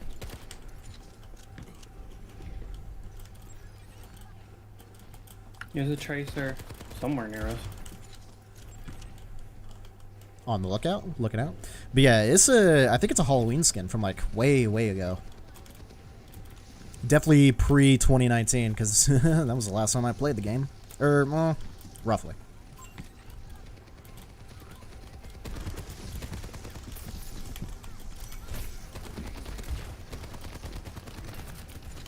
God, the gun, dude.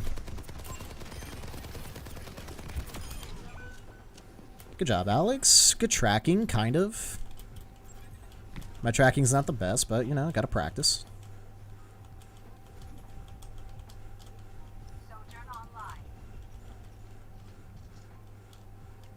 Someone pinged behind. Are they still there?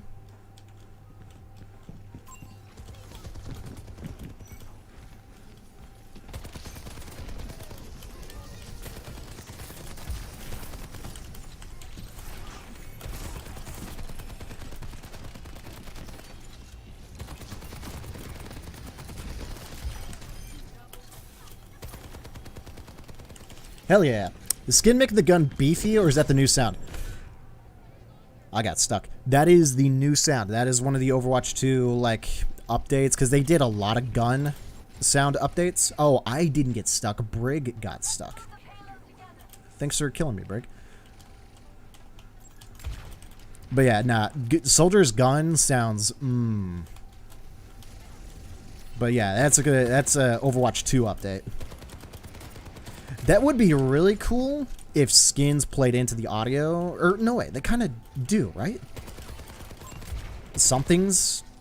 Does any skin in Overwatch 1 affect the audio of the weapon or the sounds? I know they affect voice lines, but not. Retreat. Ah, shit. Reinhardt's fat ass got in my way, and then I right-clicked his fat ass, and I killed myself. Nah, never been to a LAN Center style thing, but one of the big retailers, Game, have their own, which are incorporated into some of the stores. They're called Belong. Called Belong Arena. Okay. Then out of behind you. Oh, in front of you now. That's a bad right-click. Don't even worry about it.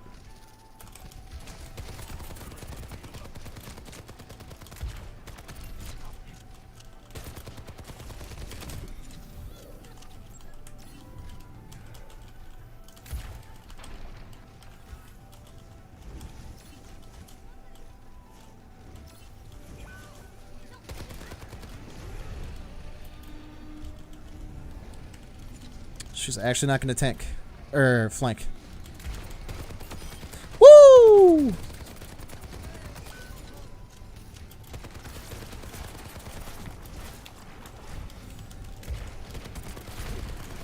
Shit!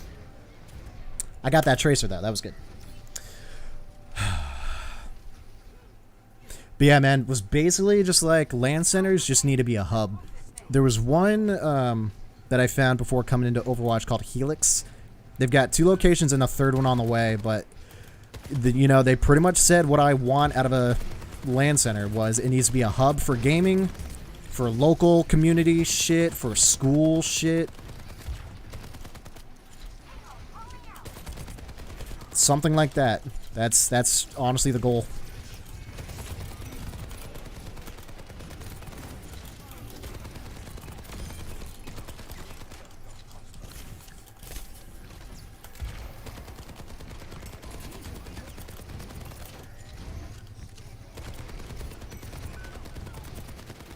Fucking kill him! He's so close to.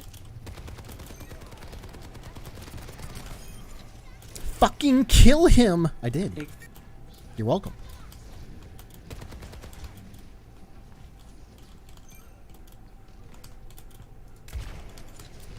Ooh, I saw someone peek right there and then boom, helixed.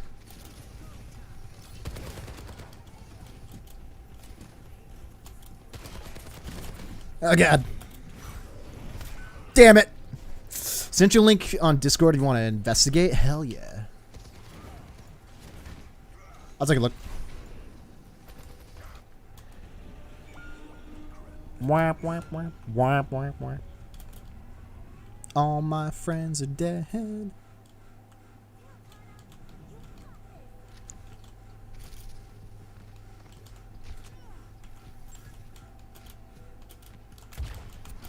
Back the fuck up. Hanzo have an ass.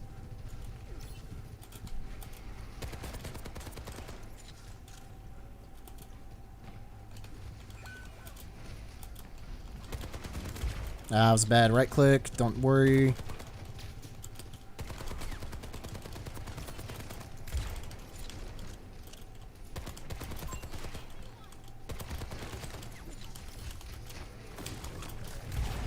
Shit.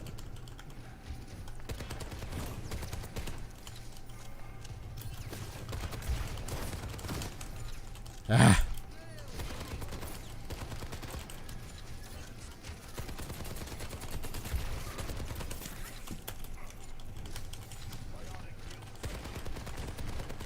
Dude, you gotta use cover.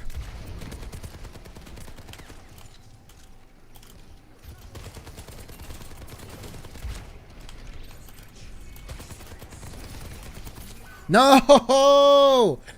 Damn it! Just kill him forehead, not like he's like 1200 HP shield blocking him or something. True. Dude, I mean, one less player on the team is just one less source of damage for a shield. Oh god.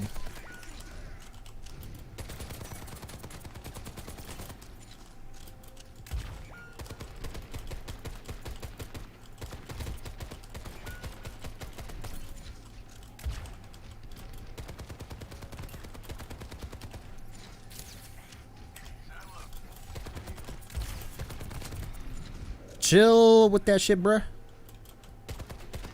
This Hanzo's like begging. Oh, he begged a little too hard.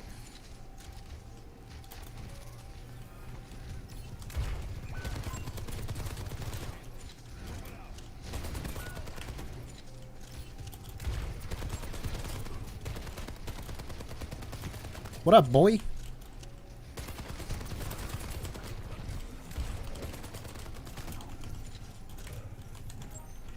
Heal me. Thank you.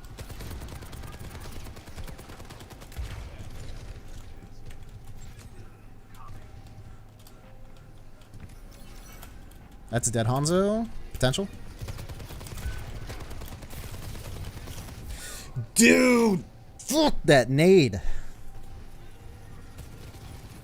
Also, Slipknot coming to smite? What?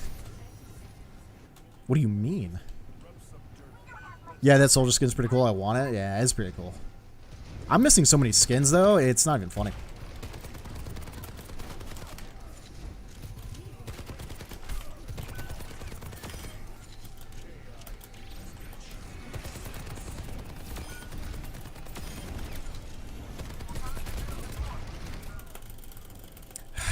There's no follow-up, so what's the point? Ryan basically took the team out. Fuck.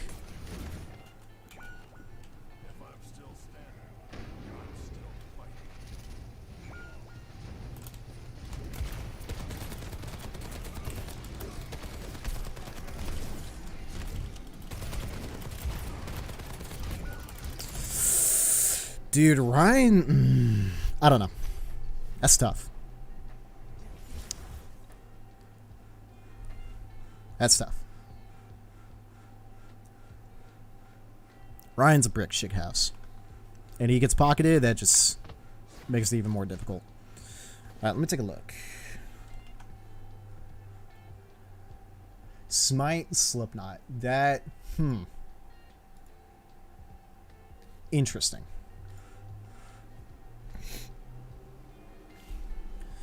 Choose a country. Don't worry about my country. Yeah, sure.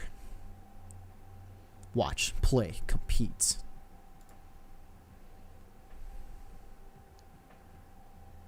Grapevine, Texas. Oh, they have locations in the United States as well as in the UK.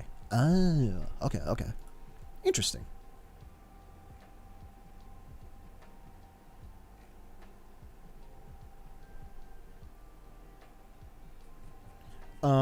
Arenas. What you got? Columbus, Ohio, Illinois, Tennessee, Texas, Texas. Let's look at Texas. Book one player for the day and start time, end time. Ooh, that's interesting. So you can actually schedule ahead of time. Business hours, 11 in the morning, 8 in the afternoon. See, yes, I agree. Especially if you're not doing a 24-hour sort of deal. I think later towards noon and then later at night is probably the best like business hour time. So I agree with this. Closer to noon and then not too close to midnight, but you know, a decent amount of time. And this is 9 hours open during the weekdays, which makes about amount of sense. 12 hours on the weekends. Yeah. I'm very confused, but all there for it. Hell yeah. Game station's $5 an hour, and then if you can schedule 3 hours, $15. Game station peak during peak times, 7 hours. Okay, so they charge different from off hours and peak hours. They do all day passes, which, okay, so I've received a little bit of mixed reaction or mixed opinion about day passes because they kind of undermine long-term revenue by giving them the ability to be in there all day for a smaller price point.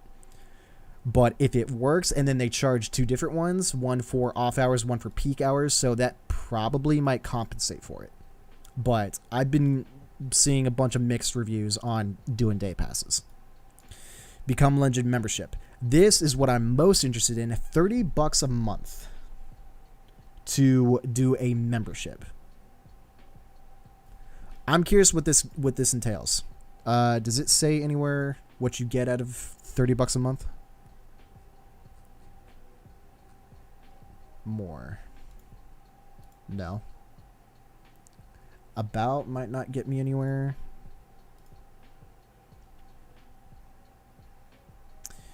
Pricing FAQ to find out more about pricing options. Can you tell me more about the membership?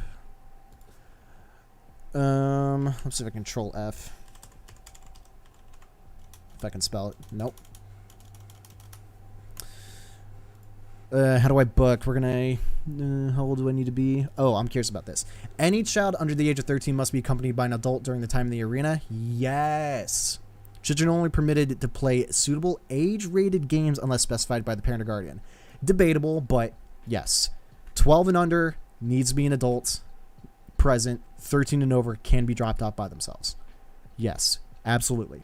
We had way too many kids, like sub 10 years old, that we were just like, yeah, you can drop your kids off here. Horrible idea. Absolutely fucking horrible idea. Legends tab at the top. Legends. Oh, okay. Thank you. I'm partially dumb. Don't worry about it. Better value and exclusive offers for gamers. Visit our arena on a regular basis. Join Belong Legends today and unlock unlimited booking hours. Unlimited bookings and hours every month in your chosen arena. Unlimited booking and hours. So I can, for instance, book myself, 11 in the morning till 5 in the afternoon. I could do that however I want, or I could do that whenever I want, any day of the week. I can book the entire day if I want to. But, okay, so $30 a month gives me the opportunity, but I still have to pay for that booking. If it's $5 an hour, $7 an hour, depending on what time you go in, if it's off-peak hours or on-peak hours, is there a limit? Or no, this is just unlimited booking and hours. So $30 a month, I get to schedule however long I want, whenever I want. Okay, I can feel that. Access to Legends only exclusive events and tournaments. Yes, this was one thing that I was thinking about doing. So I wanted to do memberships at the LAN Center, but I was told no, forehead. $30 a month for unlimited time, pretty much. That's $1 a day. Fuck it. Okay. I mean, if you got the room and there's plenty of people signing up for it. Because that was one thing we did not have was room. We had 38 different PCs, and they all ranged in power level. 12 consoles and about 12 VR. So we can host maybe 60-something people at our place until we hit max. But if you have a LAN center that's got like 80 to 100 computers, $30 a month for all those people to go in. Now, I'm assuming for this place, you do have to schedule ahead of time when you're going to go into play. I don't know if they'll allow just dropping in and jumping on any computer whenever you want. That would make the ability to schedule their entire place and have no issue of people coming in and being like, shit, all the computers are taken. Guess we got to go home, forehead. Damn, I keep coming back here and all the computers are taken. Time to disable my membership. If they know ahead of time whether or not locations are open at the place, that can definitely keep people involved even with a membership and not cancel it. So I kind of like the idea of maybe giving the customers the idea of whether or not a spot is open so that they don't go in and be like, well, shit, I can't play anywhere because all the computers are taken. Melissa's got a bit of a problem when she gets off work at 6 p.m. That's like peak time for the gym that we go to. And she gets in there and everything's basically fucking taken. And there's a bunch of machines that she's not going to use. So it's like, shit, this happens too many times. Time to quit. Go to a different gym. A less populated gym. So being able to like lock down a location, I think this actually is a good idea. But yeah, exclusive events and tournaments. So what I had the idea for memberships is that there were different tiers. You'd pay maybe like $25 a month and you get... What I personally did was, instead of being able to pick and choose when you want to go in and play, you sign up for slots during the day. So if you picked the bronze tier, for lack of a better term, or probably a good term. You would be able to do, I think it was 4 hours out of the day, and it was at this specific time. You didn't get to pick and choose, but from opening until 2 o'clock, I don't remember the timestamps, but from opening till 2, whatever the 4-hour window was, you get to play and do whatever you want. But when you signed up, you got to pick 3 different slots. So it was like 10 to 2, 2 to 6, 6 to 10. So out of that 12-hour window, you picked if you wanted to be a morning bird, an afternoon bird, or an evening bird. And you would come in, play. When your time is up, you leave, and you get to do that every single day. Then you could upgrade that to the silver tier. So it'd be like $45 a month, lack of a better price point. Now you get 6 hours. 6 hours. Yeah. So you either do opening till middle of the opening of the time slot of the day, because it's only open for 12 hours. So you do opening to 6 hours, or you do the other half of the day, which would be 4 o'clock till close. So you pick one of those two. And then there's a gold tier, which means you could come in whenever the fuck you felt like. And then I don't know if the gold tier was going to include the esports stuff or have that a separate tier. There's really nothing else incentivized past that, but they would be able to do tournaments for free regardless of what it was.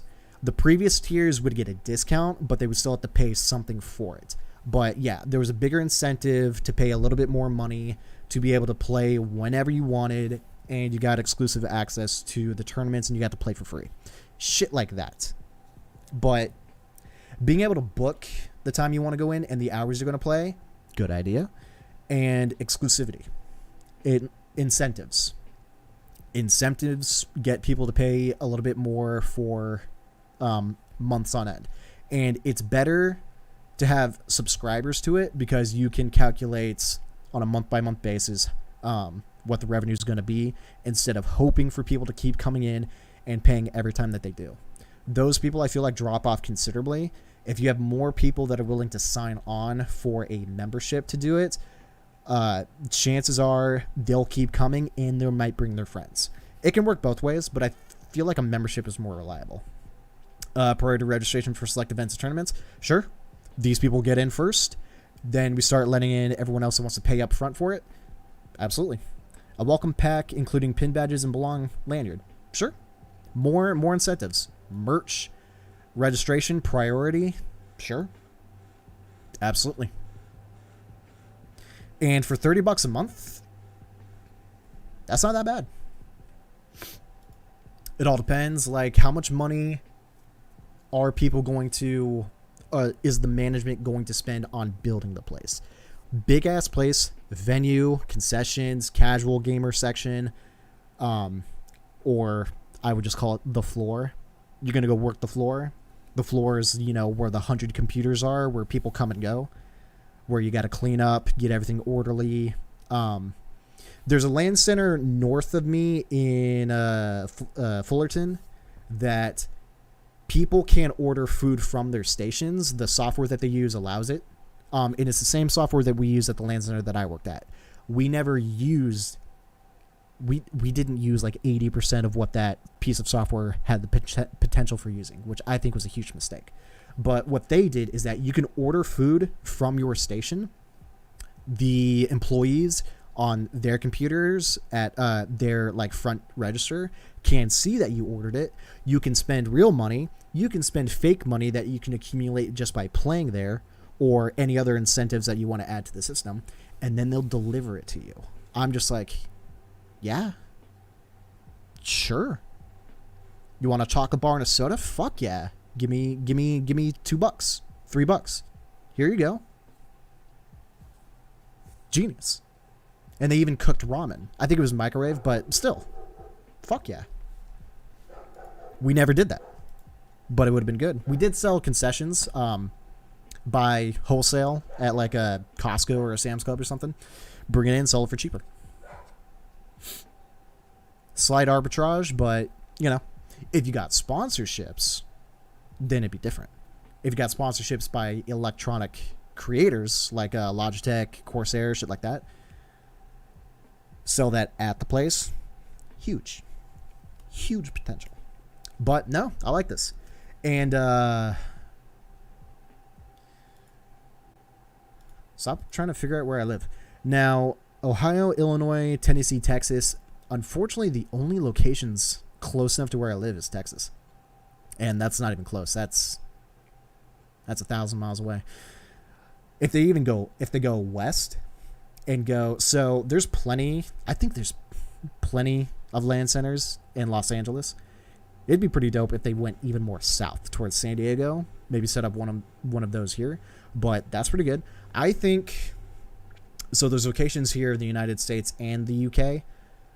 As far as I know, this might actually be the biggest like franchised or multi-location business that is a LAN center. So pretty good. I'm just curious. Let me see. Game stations, play, couch play, tabletop play. Not a bad idea. I think having a little bit of zoning for that would be pretty good. Parties, streaming, good. Pro room. Okay. So having a bunch of different options, it's a good idea. I'm a huge fan of the private room bit because you can have birthday parties in there. They're by themselves. They don't annoy anyone else that's playing on the casual table. I feel like a decent separation between where the floor is, where the people come in to play or schedule their time, where the birthday parties are, stream rooms where the players can go to learn and practice with the coach or whatever, and then the venue, and then the shoutcasters for the venues. If you can set those, but not have them as like individual locations that are too far apart, but being able to balance and separate all those different assets, all those different facets. I'm trying to say a word that's like giving me a seizure. If you separate all of those bits and pieces of the LAN center, but not keep them so separate where it feels like a chore to go get to, that'd be such a huge bonus. Because having them too tightly close together, the LAN center I was talking about that is in Fullerton, just north of where I live, their stage is pretty much right by where their casual computers are set up. So there's not a real amount of room to separate the two. If you do host a party there or a tournament there with the venue and all that, but you still want people to come in and play casually, they're going to be bumped up against each other. Having a decent separation of those two is probably the way to go about it.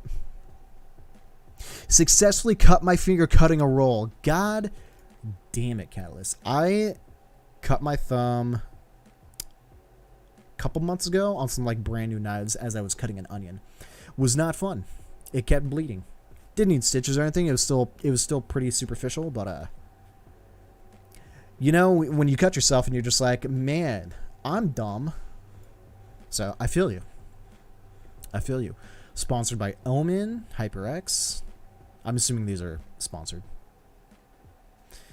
Game stations equipped with high-power Omen, HP Omen PCs. Take your game to the next level with partner play. Omen HP 30. Assuming that's a monitor. AMD Ryzen 9 3060. 2TB PCI Express NVMe M.2 SSDs. I feel like this is slight overkill. 2 terabytes worth of SSD. I'd probably put in 1 terabyte. And then it's an M.2 on top of that. The speed is essential for the game to actually come up and then play. But the amount of space...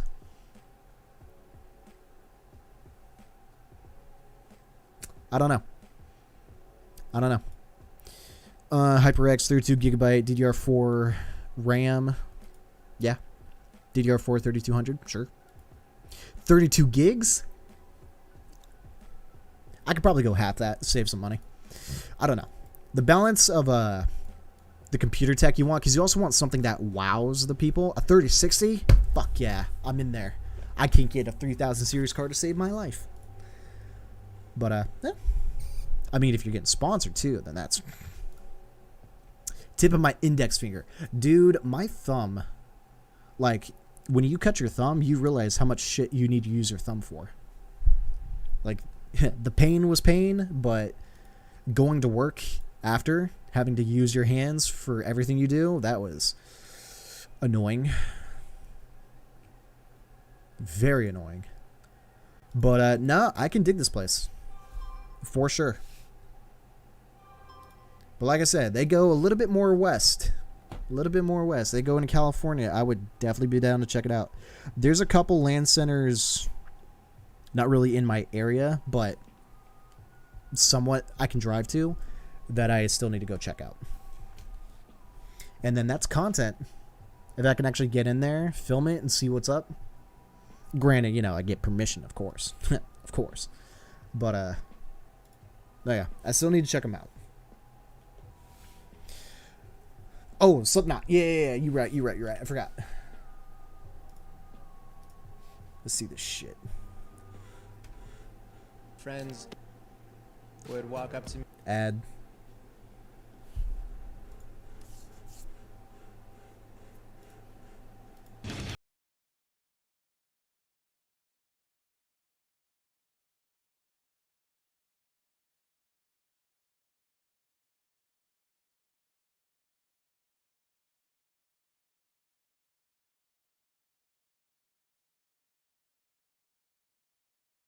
This, it's probably gonna be copyright.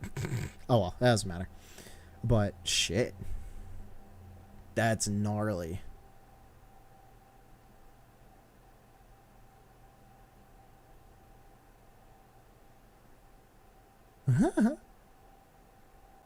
Jeez, dude, their freaking smites and the sheer amount of. Let's take a look. Their cross-promotional stuff is just so all over the place. They go everywhere. And now it's a band. Like, Jesus. And they did Avatar somewhat recently. Like,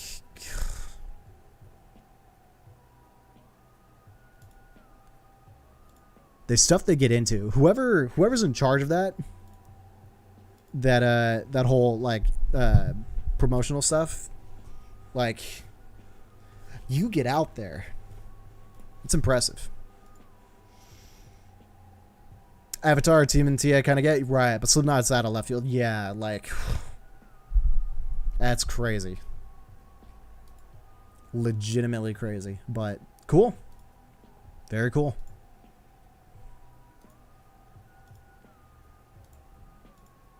Freaking an Apollo skin for that's pretty good.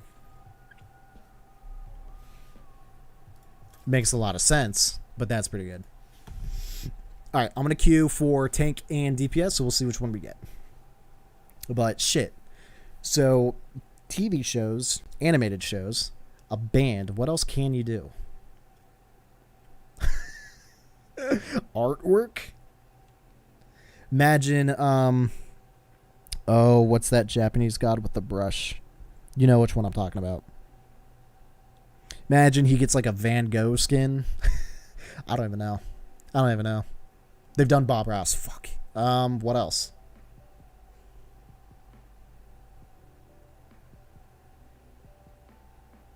They've done sports skins. There's like a baseball. It's not a theme. But there's some sports ones. Football. I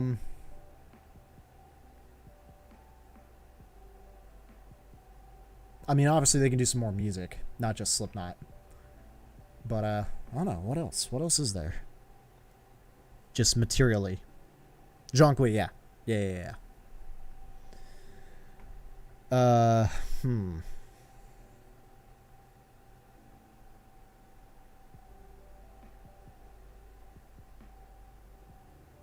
What if they did like historical era, Victorian era get-ups for some of the characters? TV shows, live action.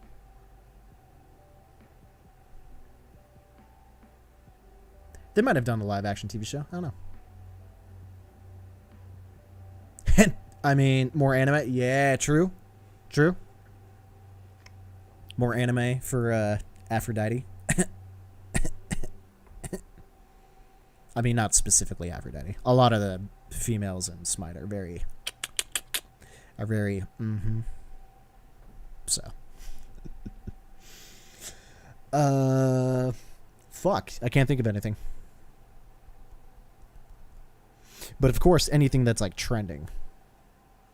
If they can get a cross promotional stuff with anything that's trending like relatively recently, then big bonus. I don't know. But, you know, whoever's job that is to like reach out to people to do cross promotional stuff. Could you imagine hitting up Slipknot and be like, yo guys, so we're going to do a cross promotional thing. We're going to be in a video game.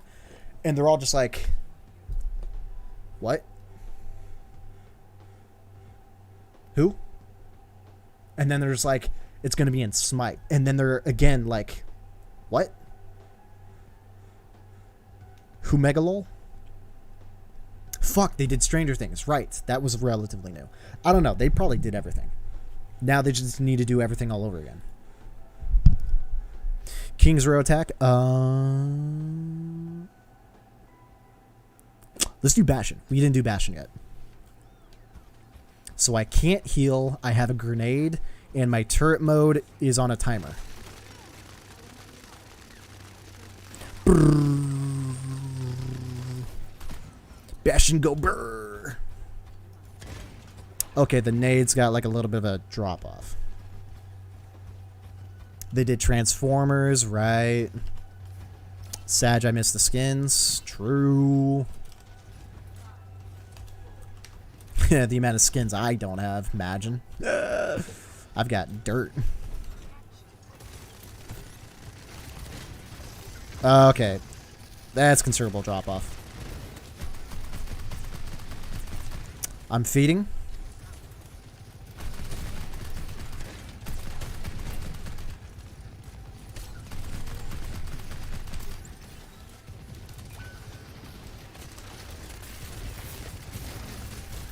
I can't see fucking dick.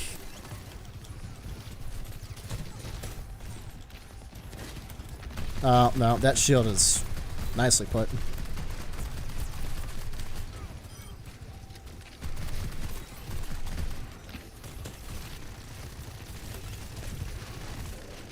Fuck!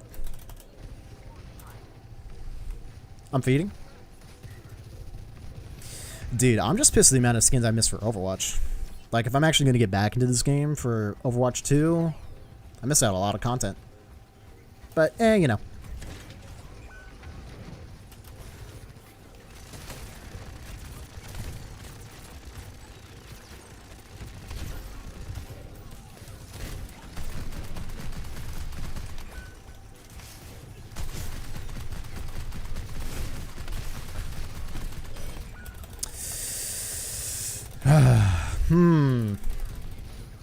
Do I just suck? I think I suck. Oh, whoops. I didn't mean to do that.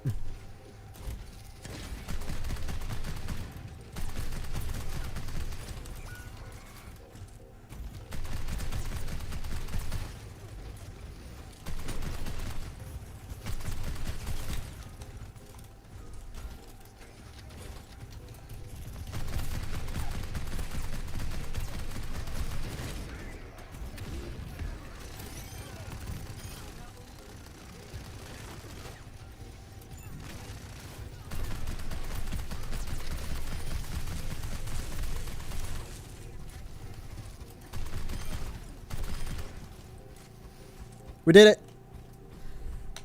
24% weapon accuracy. I don't think that's good. What about damage? 2,400. Does that include?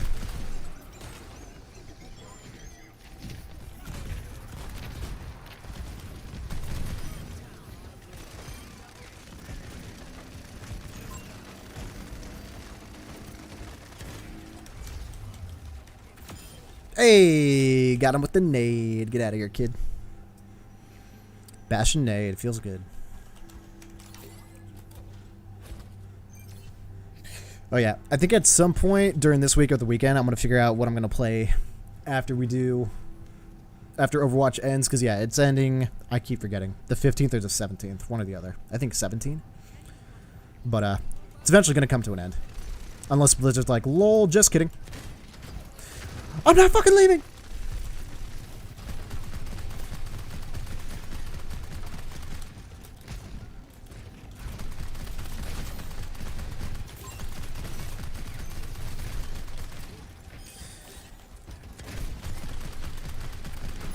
Wait, does his nade stick?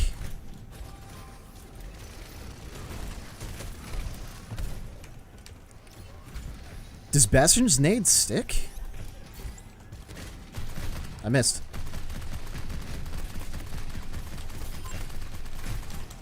Oh, he's one shot. Someone deal with him. Good job.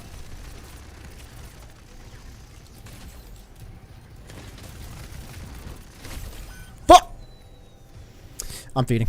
Persona 4, I could. You know what? I could. I need to finish it at the very least. Because, yeah, I've yet to play any of it since my internet was doing whatever the fuck it was doing the last time I was streaming. Like, that was partly... I partly quit halfway through because my internet was just being such an asshole. Retreat!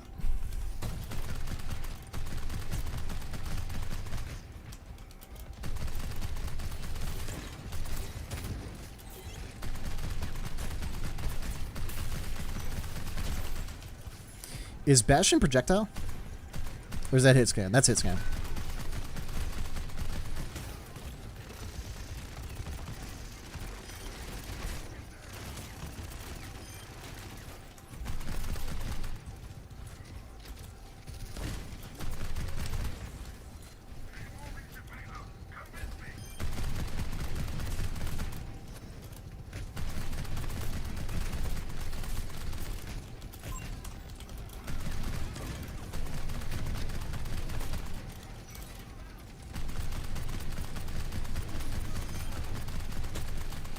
I don't need to use it yet.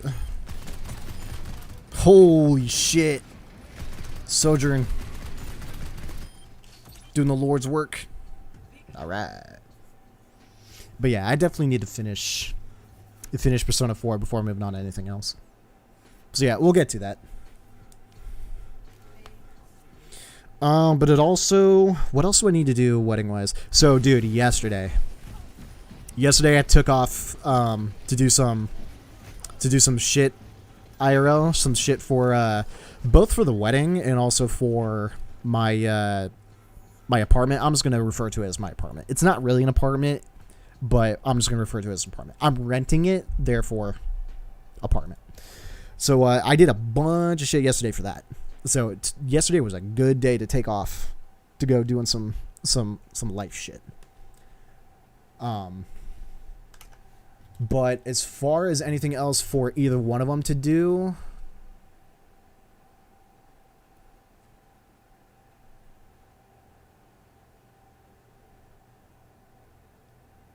Wait, hold on a second.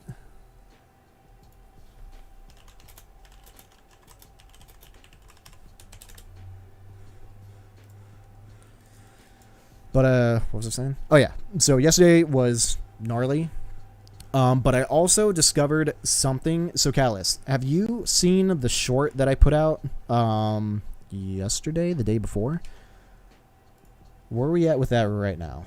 Because that bit is fascinating.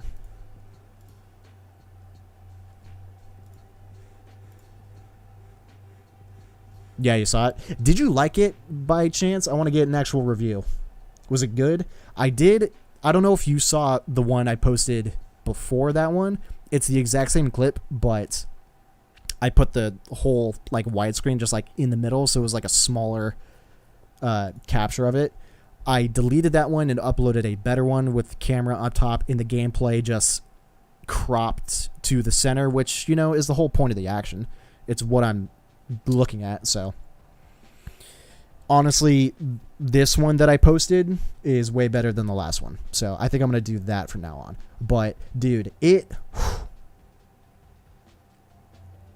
So it's currently at 279 views, which I think it's just because it's the scrolly nature of YouTube Shorts. It's like TikTok. So 200 something views, you know, I would say it's, you know, not crazy. It's crazy to me to see that number, but it's not crazy just because of the nature of the shorts. But the click-through rate is actually one of the highest. So anyone who saw it on their feeds, not on YouTube Shorts scrolling through, people saw on their feeds, has an 8.3% click-through, which I think is pretty average. But nah, like the amount of exposure from that video, and I even got how many likes did I get on it? So currently it's at 5 likes, which is weird because yesterday there were dislikes on it, and then today they just disappeared. There was about 3 dislikes, and right now my YouTube's just telling me, oh, it's 100% likes. All 5 of them likes. And I'm like, are you sure? Ooh, we're tanking. Let's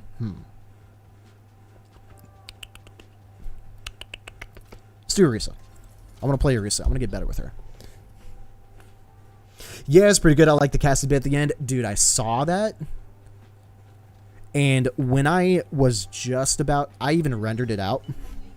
And I was about to upload it. And then I listened to it. And then I'm like, oh yeah, he's not McCree anymore. He's Cassidy. Cole Cassidy. I'm not going to get used to it anytime soon. I will do my best to refer to him as Cassidy.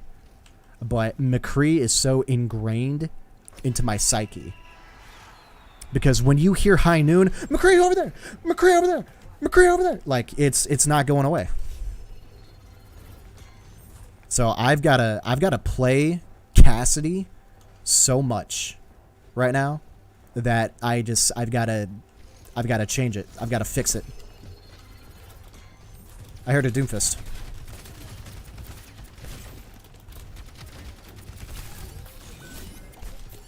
Oh, I totally just speared someone. That was hot.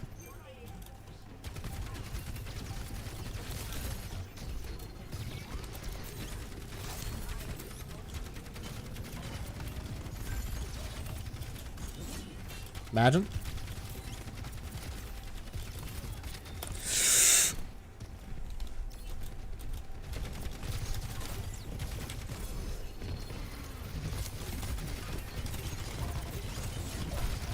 Get out of here, Anna. We don't need you.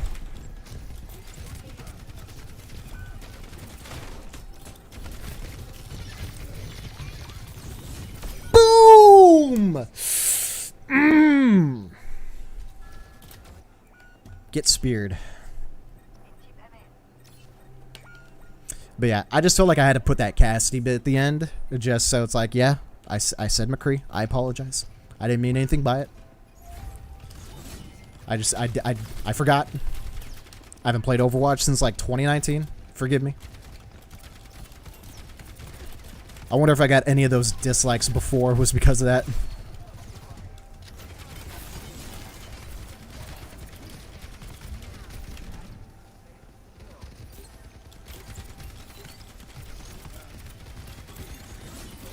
Oh, I pierced her. Okay, we're going in.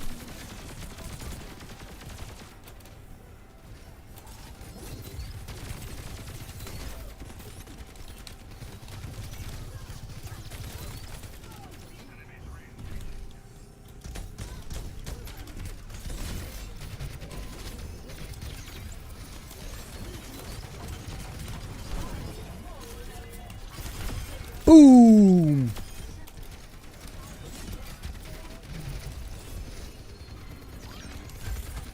Yes! Arisa ult, fun.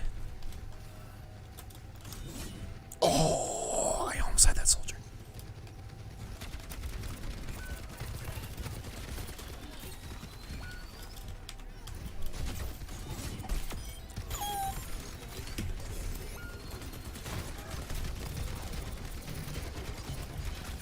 Damn. Yo, Arisa. Baby girl. Holy shit. Yo, when you hit those shots,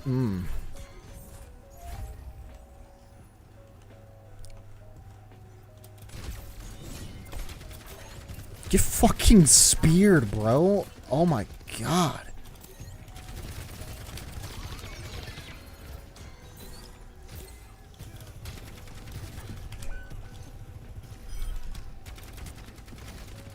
I didn't mean to press shift. My bad.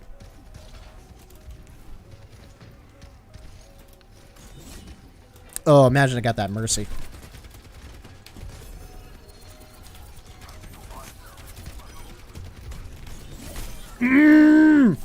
No! Not like this.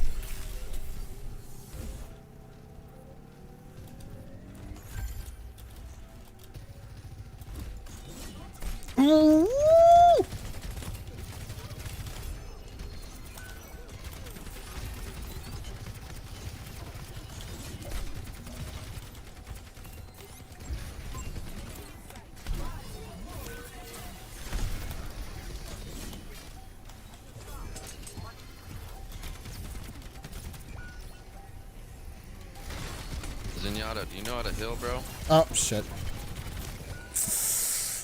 I accidentally hit my keyboard misclick. Oh. Alright, might lose this round, but dude, I did not lose. I did not lose in the fun. Oh my god. That's the best round I had as a Arisa. Yeah, that was good. That was just fun. That was pure unadulterated funs.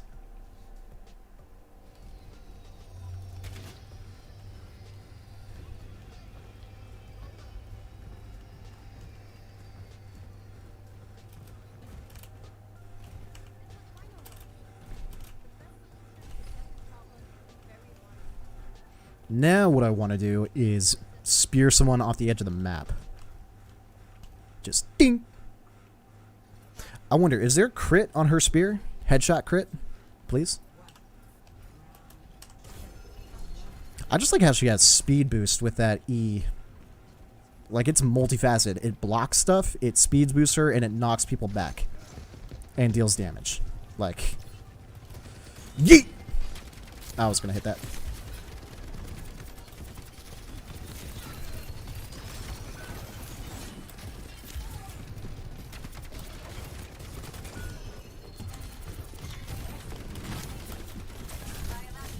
I had no backup there. I think you could charge it. Charge what? I know you could charge her ultimate.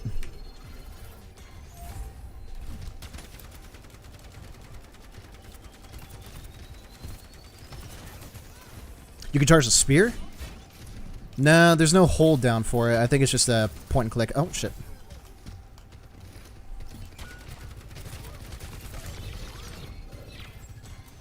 Dude, imagine her spear reflected.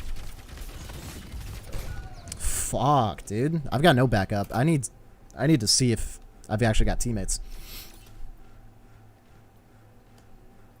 But no, I think the spear is just aim and throw. That'd be cool if you could charge it. Like, imagine. Yeet.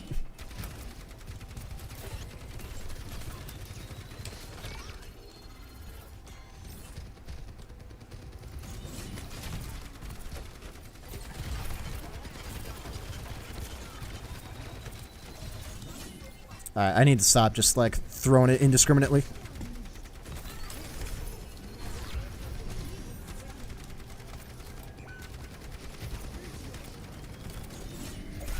Oh, hit someone.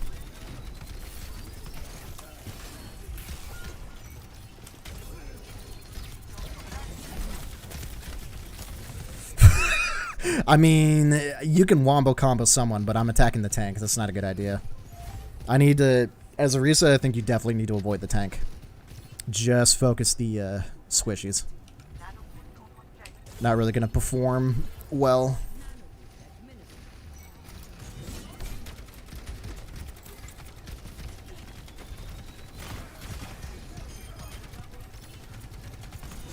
Oh. Yes. There we go.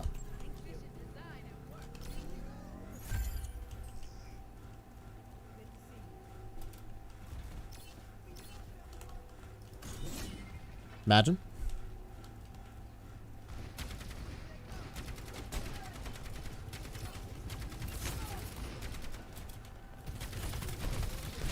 Okay. Who is healing on my team?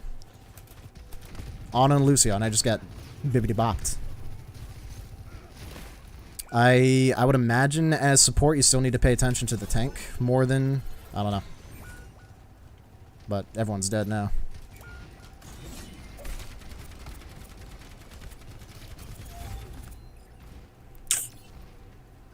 Oh.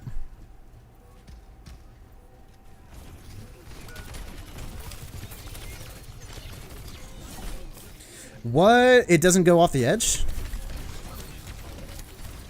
Shit. I guess that lip's not good enough. You need like a clean... You need a clean angle. That makes sense. That makes sense. It's not like the spear gets them up into the air. It's just like a straight back.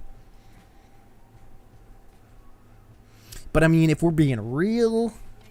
Fuck yeah. If we're being real, the amount of pressure knocks your feet away from that edge, so...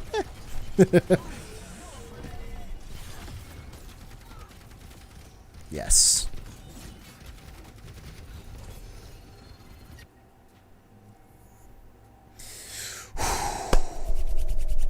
That round, that first round with Risa, that was good. That was fun. That's the definition of fun right there. There we go. My mom finally said happy birthday. Fuck yeah. Oh yeah, it's my birthday, by the way. Happy birthday. Feels birthday, man.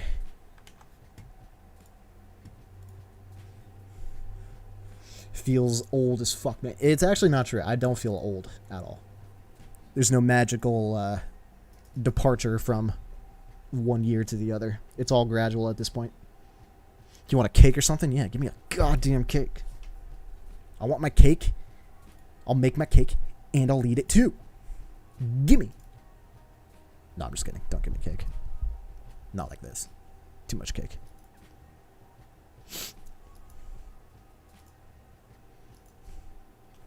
I'm trying not to eat cake. I'm trying not to eat sweets.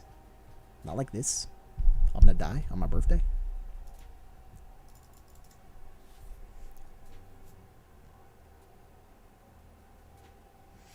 Happy P-Day. Thanks, man. It's just weird. The 20s are gone. Nothing but the 30s.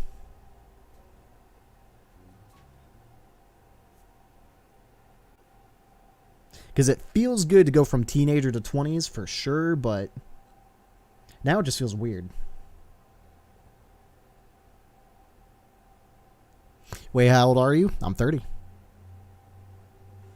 Today is my 30th birthday. I'm an old man. And I still crack bitches in Overwatch. Imagine. Bruh. I know, dude. You a youngin'. Lockdown flu. You know what? It actually did. Like, 2020. Yeah, that was 28. May 12th, 2020 was 28 years old.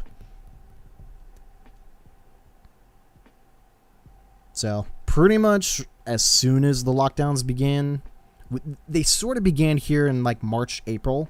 March is when we're like, it's time to lock down. And then April's like, oh, yeah, we're actually locking down. And we're all just like, okay, cool. But, yeah, that was pretty much the 28th birthday. 29 in lockdown, and then emerging in the 30s. Then again, I'm 23 next month. God damn, you youngin'.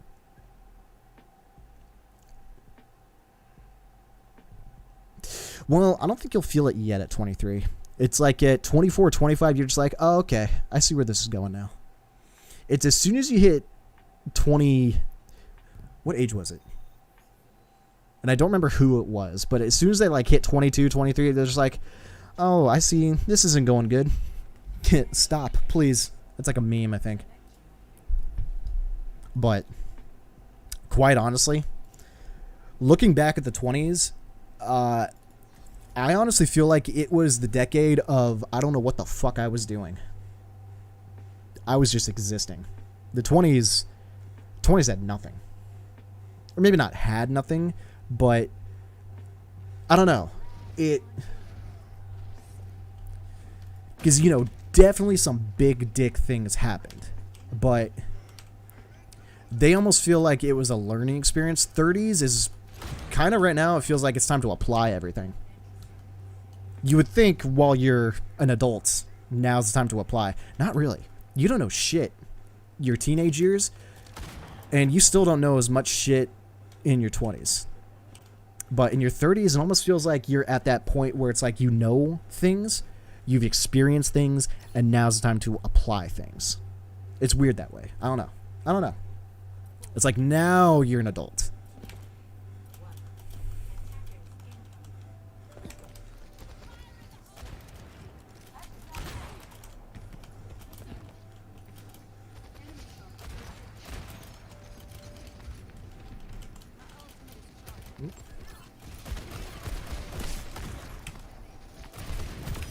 Later, nerd. What? Ball.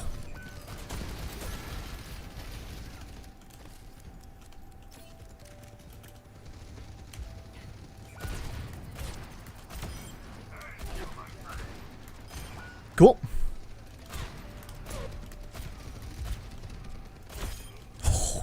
I'm cracked. I'm fucking cracked. Oh, I'm not that cracked. I was just kidding. Well, if I feel like giving comms, balls behind.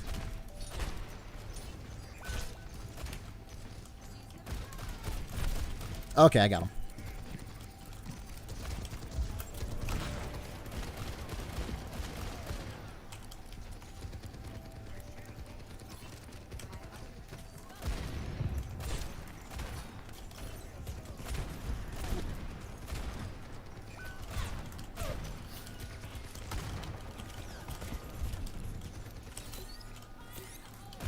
Oh, that was it.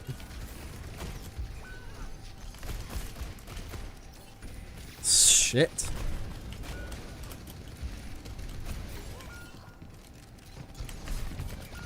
Oh my god, dude, the steamroll.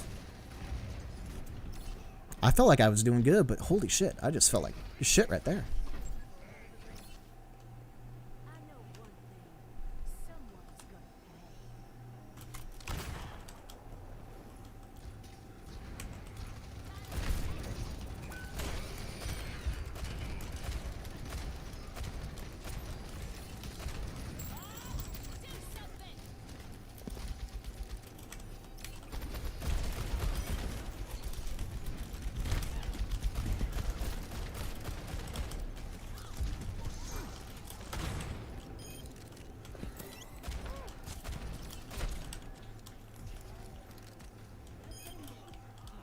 Nice.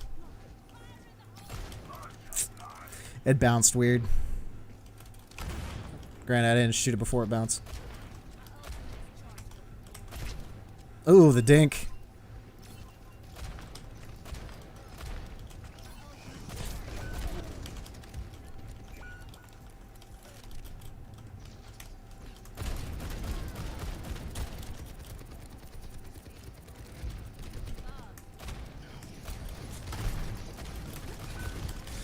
Dude, it's that bit of the game that's just devastating.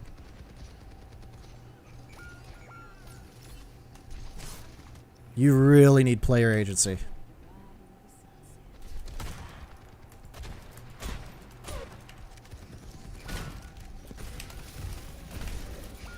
That's fine. Nice.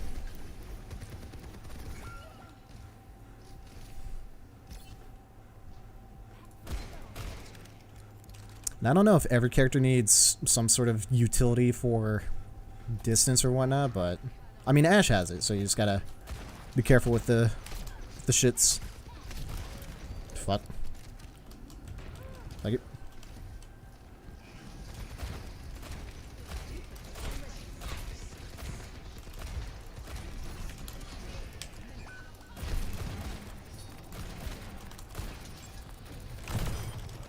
That shotgun's got some range. That's a boosted Zenyatta.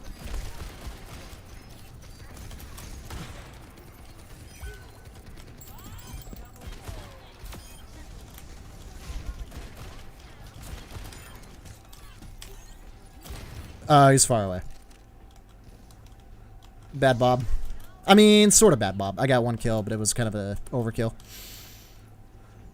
I need to read that the players are dead. I want better...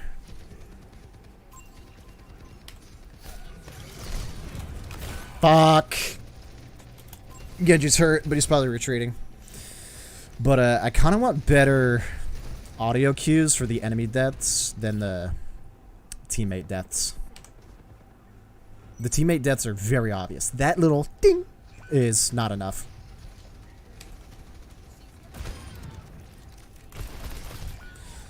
Excuse me.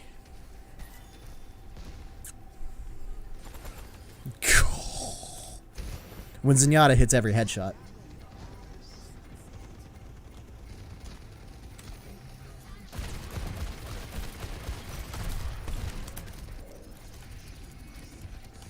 I just need to heal myself.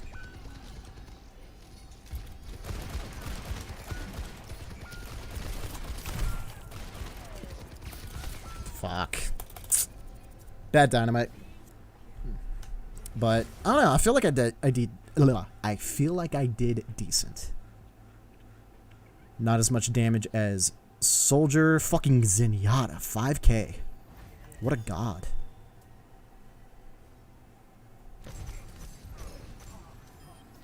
Oh, we don't need to see this. We don't need to see this. Oh wait, is this not when I die? Oh no, it's not. It's at the end. It wasn't that other death. But holy god. Zenyatta, when you just aim and you land shots. That's the key with Zenyatta, just land shots. But one thing we didn't do there, because that was just raw aim versus raw aim, it's just give and take. Give and take. If you play that game too long, then I think the attacking team just eventually wins. Especially if they're taking more than they're giving.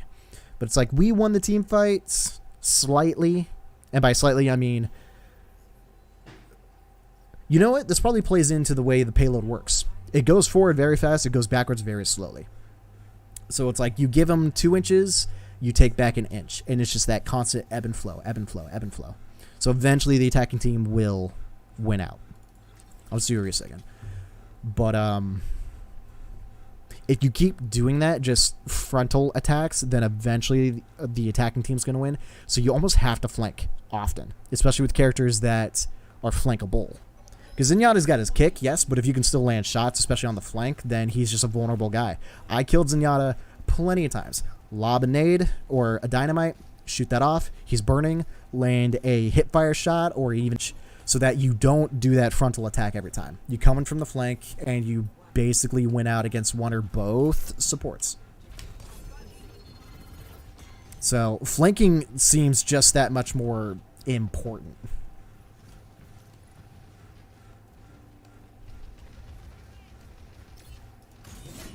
Imagine.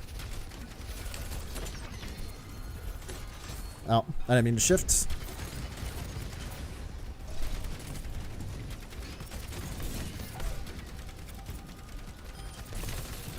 I've got no heals. Or maybe I'm getting healed, but just damaged out. I need to pay attention to that.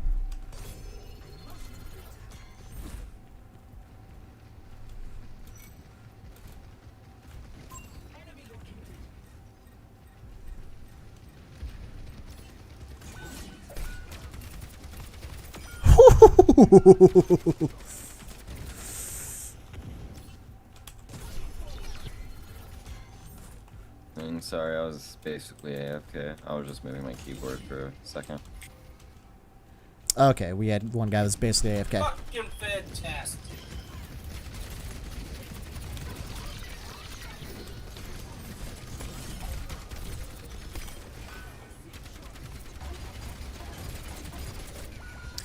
Uh...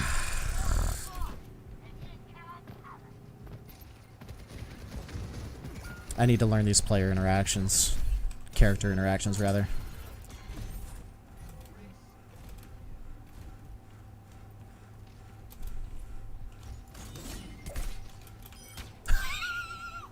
You're just gonna stand there later, dude. Imagine.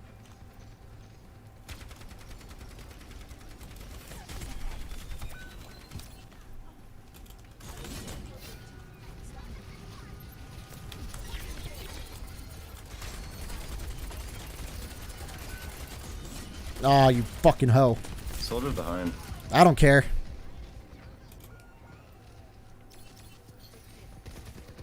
Soldier behind, you better win him. You win him? You better win against him. Boom, hit that Ana.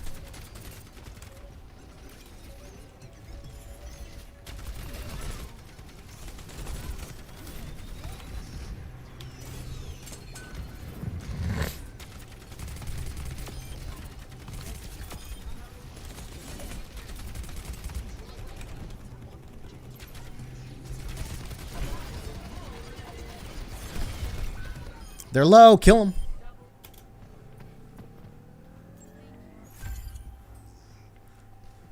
That seemed like the play. Pull them in. Can't go anywhere. More damage to them. Can I get a res? Thank you. Who died? Why are you dead? Quit dying. Forehead. Yeet. That went nowhere.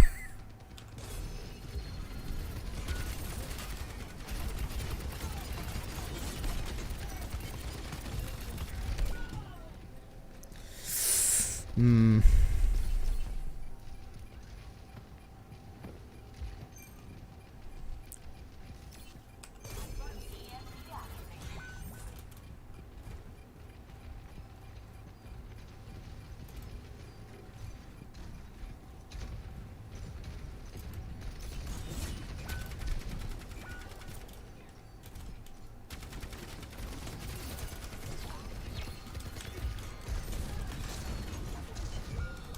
Oh, I forgot they had a Pharah. I'm dumb, dude. I was like, where am I getting him from? No one's here. There's a Pharah, dude. She fucking swapped because she a little bitch.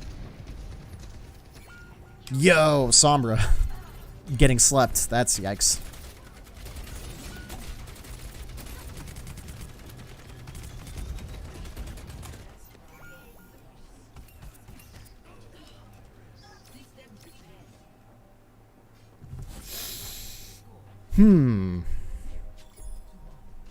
Yo, I wonder if Winston just beats Pharah's ass.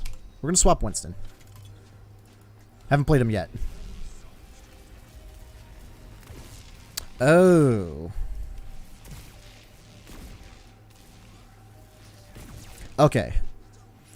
So you can just click it, and it does like a lesser charge, or you can hold it until it's done, and then let it go. Or you can hold it indefinitely, and then eventually he'll fire. Okay.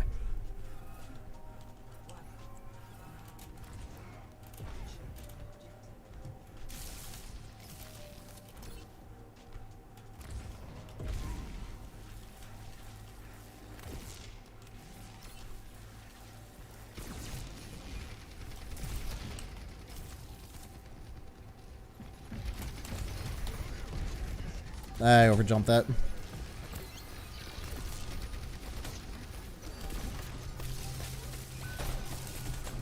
They're Torbjorn and Soldier are behind.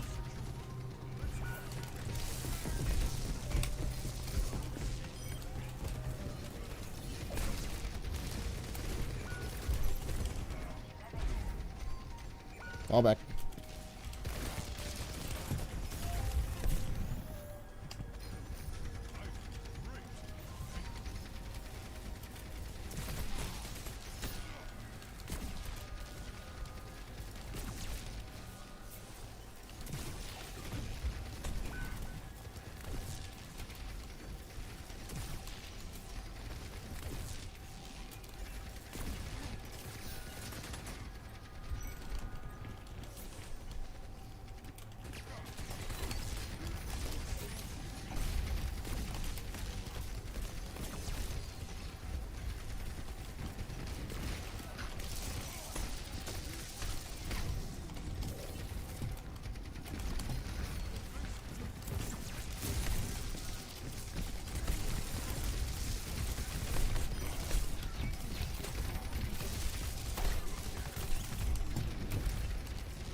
Anna, I'm right behind you.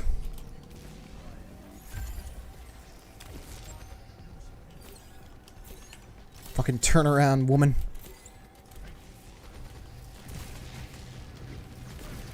There's Bastion. I feel targeted.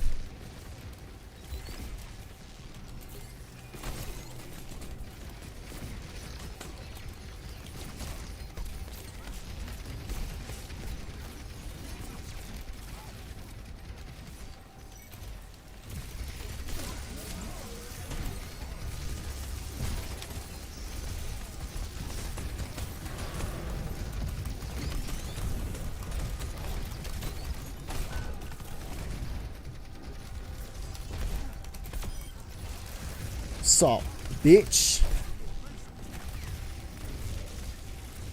Oh, that was bad. I don't know why I jumped over there.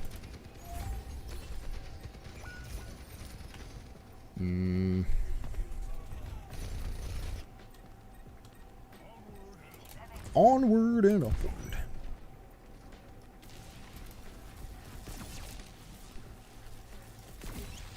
That didn't hit her? So there is a range on his arc. It's not...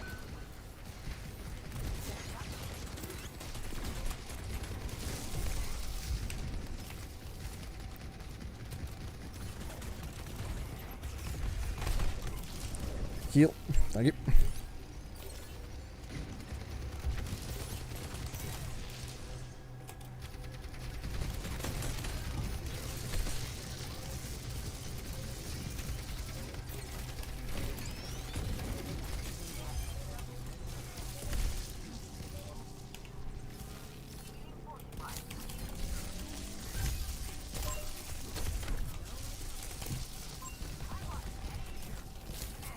And I'm out.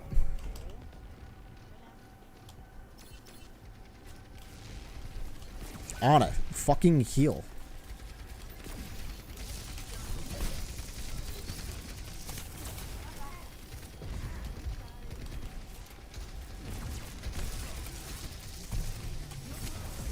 Oh.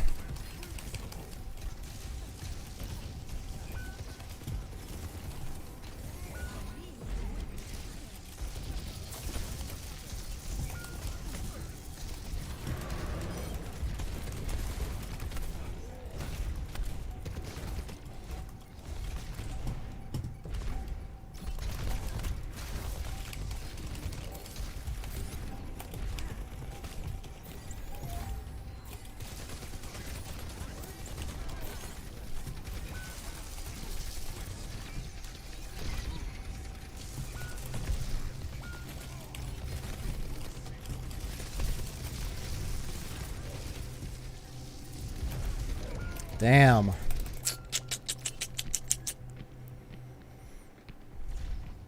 If you can be devastating with Winston's right click now.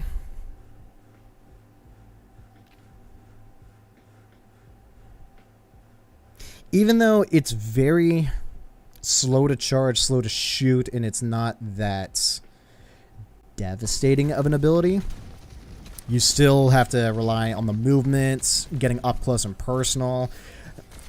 His ability to poke just keeps everyone, like, scared and also, you know, very, like, in the back. But,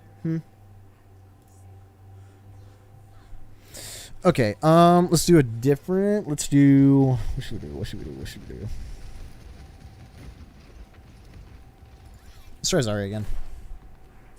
Oh, already started. I guess it makes sense hearing the pew pew go on in the background.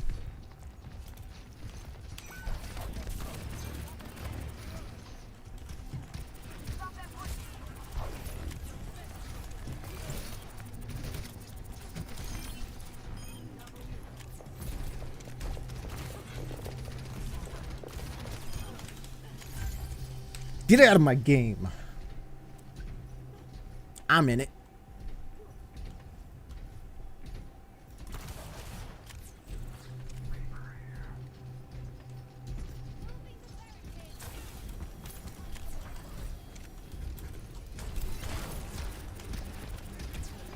Okay, I pressed shift and nothing popped. Interesting.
Where is he? There he is.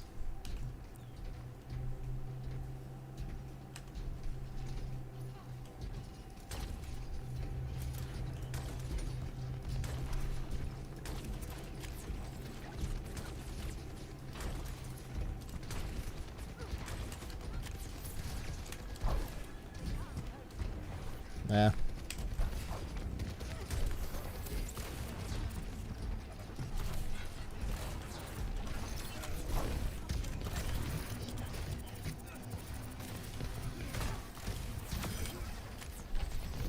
Does that charge him? It's any form of damage that comes in, right?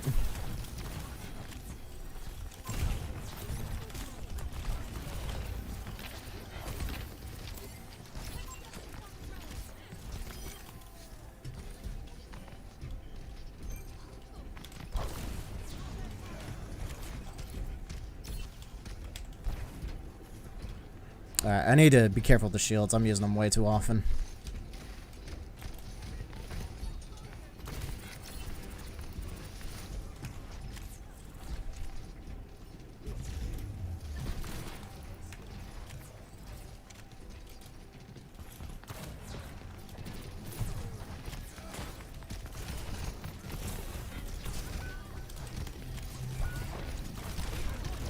Oh, damn it. I meant to hit the lip of that. Fuck, dude. Just right where the road dips down. I wanted to hit it right that. Get Brig and Doomfist coupled. Damn it. Damn it, damn it, damn it, damn it, damn it. Because I wanted them all to come to that one room. They were all just peeking through that one room. Just want to grab them up right there.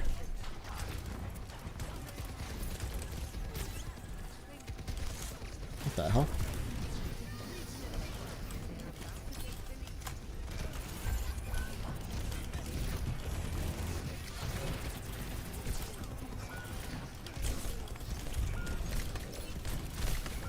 Fuck. Alright, I need to be selective, not just keep going for the Doomfist. I kind of need to ignore him. Let's see if I can burst down any of the supports.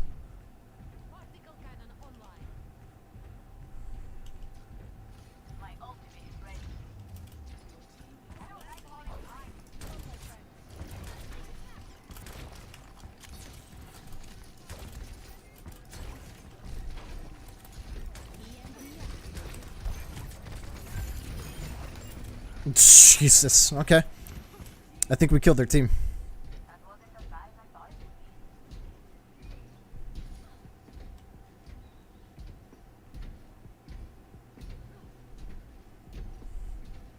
That was just a team wipe. Full reset.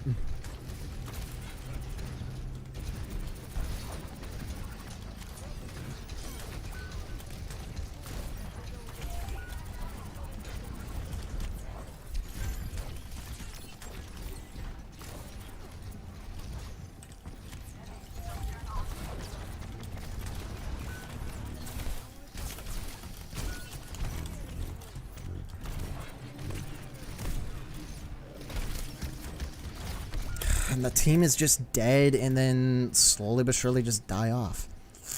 Crap. Zari's got no mobility, so she's kind of just gone. She gets used and abused.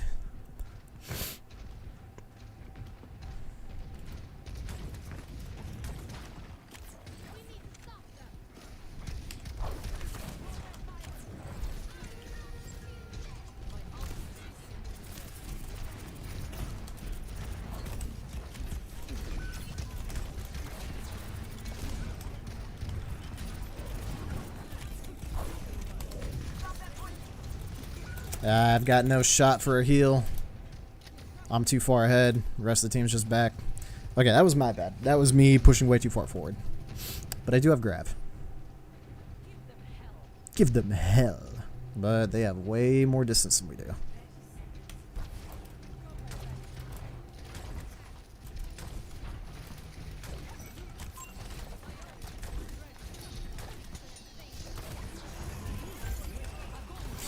The fucking robot.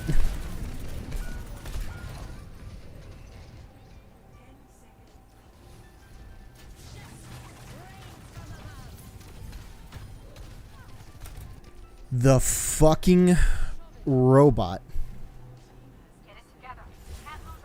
The fucking robot.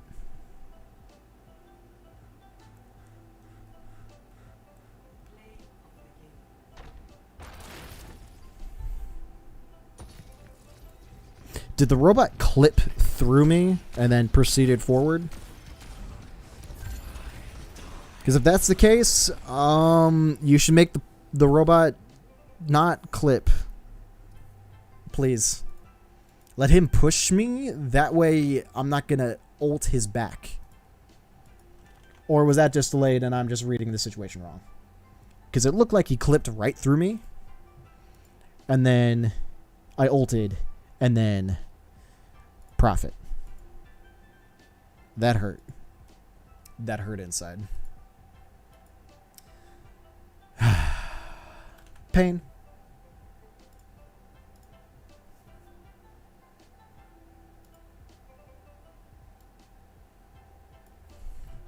Serious pain. I'll get over it though. That just sucked. Zarya is... And then gotta also learn the new mode and push. It's like when you need to go in and when you need to back out. If there even is a time. Like if a team fight can happen so far deep into the map that your entire team wipes, you can get back in time before they even get to like a little bit past the halfway point. So I don't know. We're doing... I haven't played Ryan. Let's play some Ryan. Less shielding to block hammer. We have 2 throws. You can cancel your charge. How do you cancel charge? Shift again. 2 of these. 1200 HP shield. Less shielding to block the hammer down. So if you got an opportunity, you fucking bap.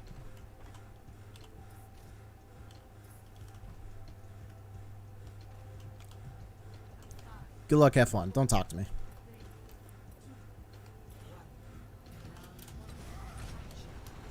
Oh, you can turn way... He's got a better turning radius. Nice. I forgot that was a thing. Alright.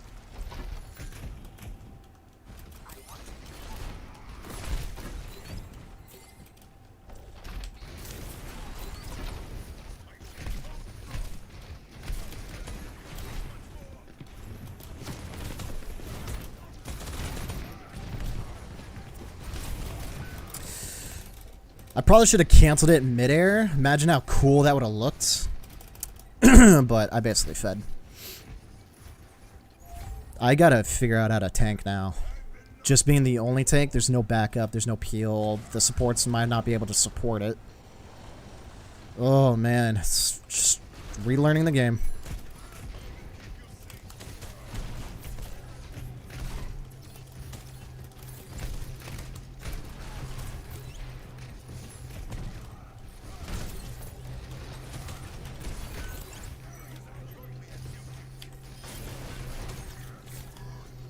Jesus. Well, at least my shield's coming back.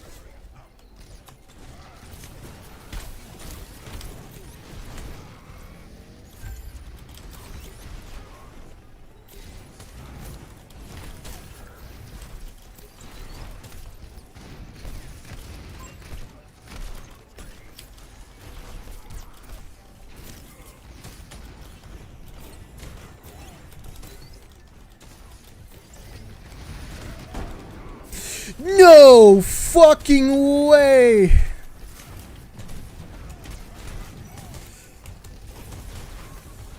Dude. This... Oh my god, the delay?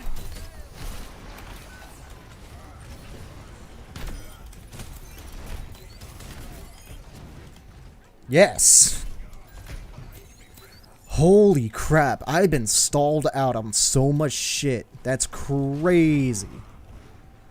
Fat Shad. It honestly was. That was a good shield.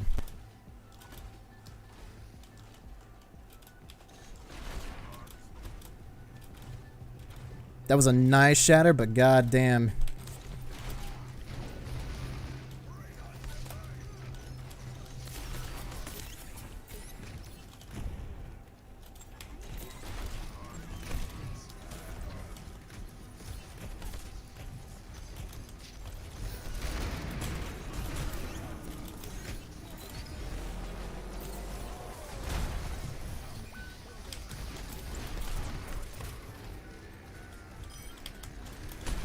Imagine.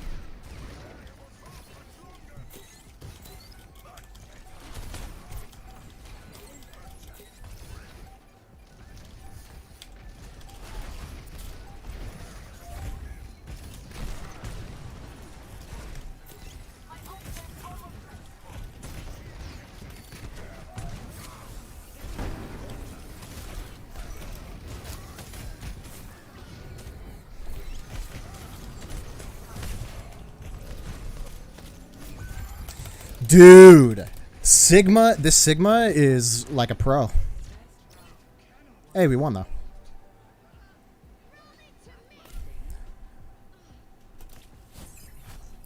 But oh my god. You know, they really did take out a lot of CC in the game, but there's still plenty of CC. And I am just the object of everyone's affection. I can't believe how blocked I'm getting. How stunned out I'm getting.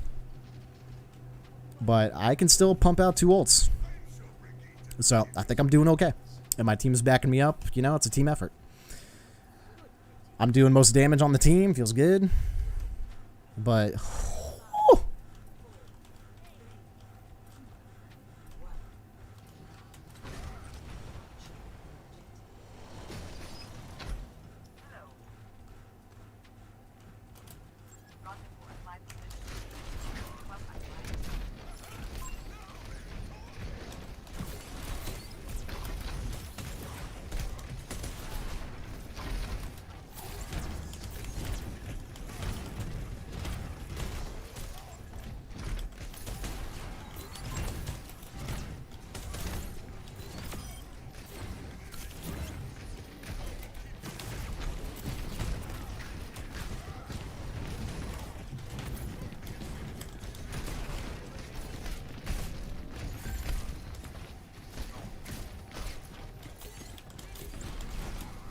Good wall.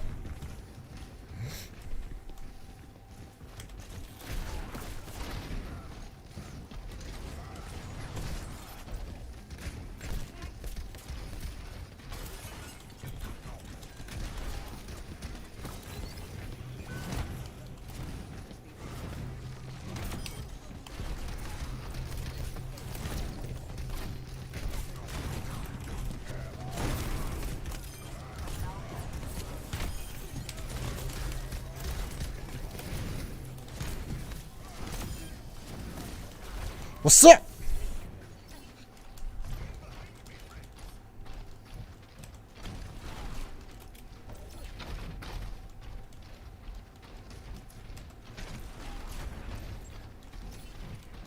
The best one I ever played with. You say best of Ryan?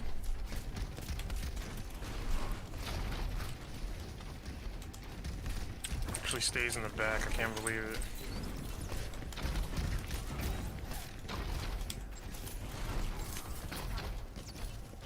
On a no-nade.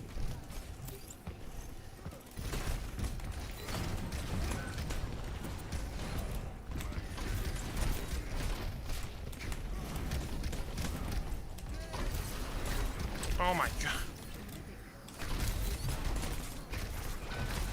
Oh my god. Sorry, I was reloading, bro. She hits every sleeve.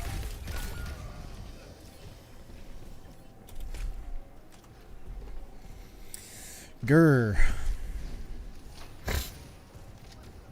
We got this, we got this, we got this.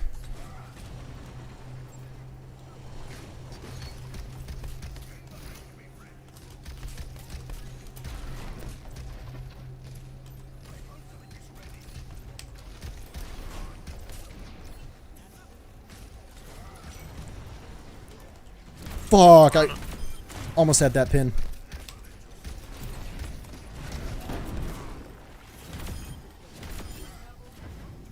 Nice.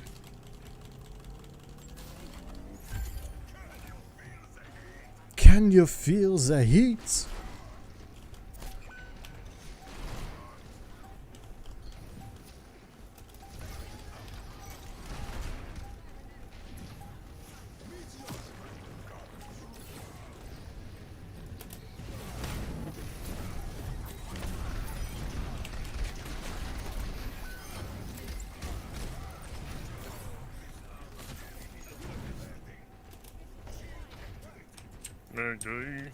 GG's. Hell yeah. Ryan, okay, Ryan is good. With those changes, he's good. God, just the characters. The character changes just, Oh my god, ew, that snowball.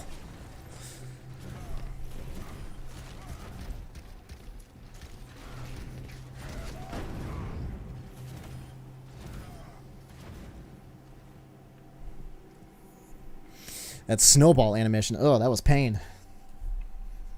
But I mean, the game is interesting.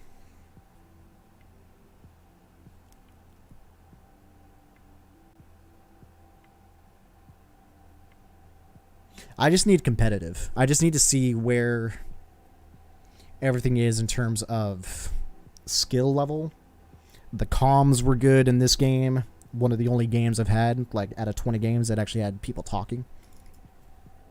Comms callouts, people forming up, grouping together, stuff like that. I feel competitively, this game is just different. Just huge.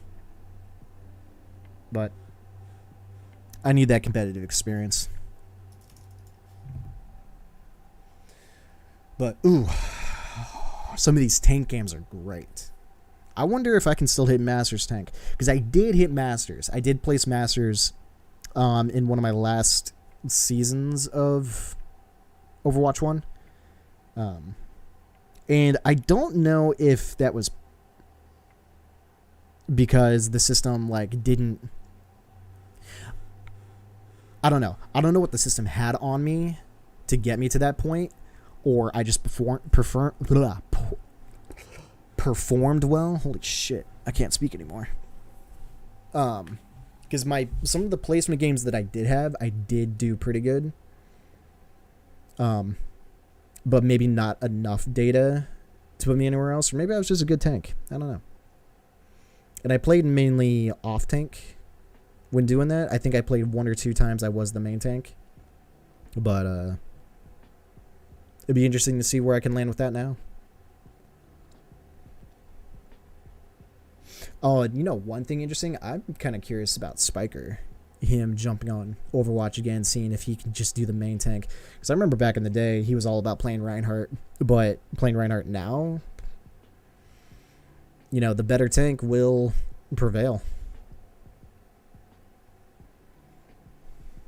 I just hope that the game does not pick certain characters over others that are better. No, I think composition, it comes down to composition, and it comes down to the players actually participating vocally. Callouts, situational things, people swapping to something else to like kind of help their situation. I feel like it still works. You just really need to bring it. You really need to participate. One less person, one less role. Everyone really needs to be at it. You can't just casually play. All right, I think we have enough time. We have enough time for one more game. If we can get one in. We're still queuing for DPS or tank. And then I think we'll be good for today.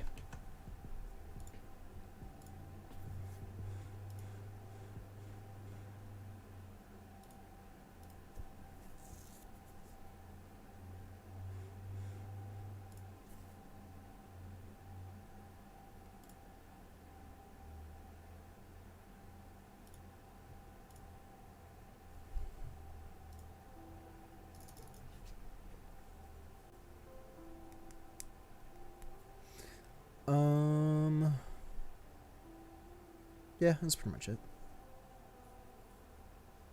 And then I'm going to take a look at the past couple VODs. See if there's anything more to make a YouTube short out of. But I don't know if I'm going to put in gameplay or put in something else like what we talked about. There's plenty of opportunity. It just has to be 1 minute or less. But if something like that can bring a lot of traffic to the channel, then 100% I need to delve into that. Even if it's just like one highlight out of the entire stream. I mean, it's like clips for Twitch, but in a system that's way better than clips. You know, it's shorts. It's the constant, you know, flick through of content, just like TikTok or something like that, or Vine. Rip Vine. But, you know, it's that endless feed to the next one, 1 minute or less. Twitch has nothing like that. God, dude, if Twitch had some actual good things. And then, speaking of, you know, the fight between YouTube and Twitch, YouTube, I think, just recently announced they are rolling out gifted memberships to, I believe, certain big YouTube streams to test it before they release it for everyone. Okay. YouTube's coming in hot. Twitch better watch out. Like, that's just one step. One more step in the right direction. And honestly, just like I posted on my Substack last week, I think, some time ago, YouTube just has to, I believe YouTube has a bunch of changes they want to bring to the platform. It's up to them if they want to do it one at a time or just a full mega dump. Just because there was a few times where YouTube did an update to the entire platform and people are just like, new YouTube, look at this. They could totally do the same thing. Completely revamp the content consumption on YouTube to the point where it's just way better than it currently is, which right now it's currently pretty good. If they make it any better,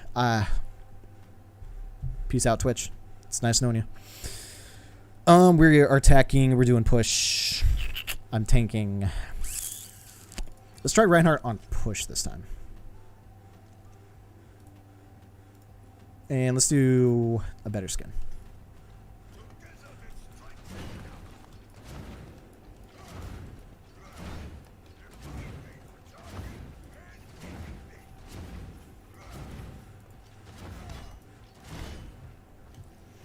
Toronto Raccoons Curling Club.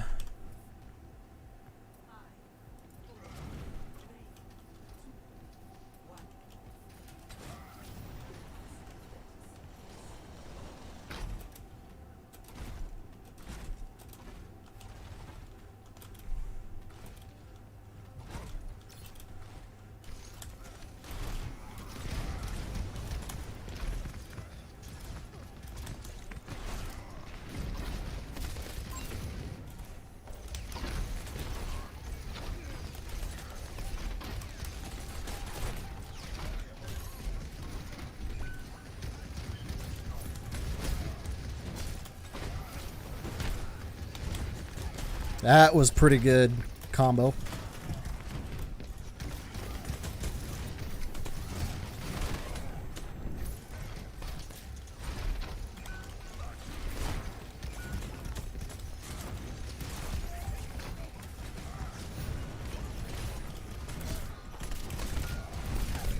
Boom! Got the mercy. Everyone's dead, but hey, you know,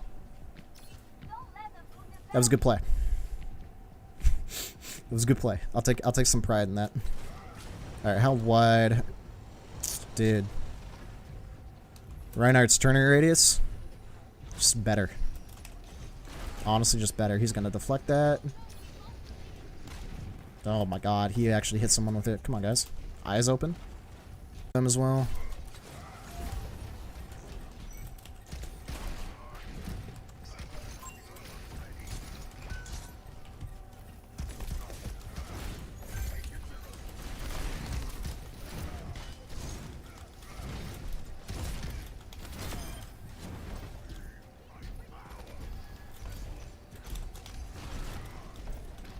Nope, no clip.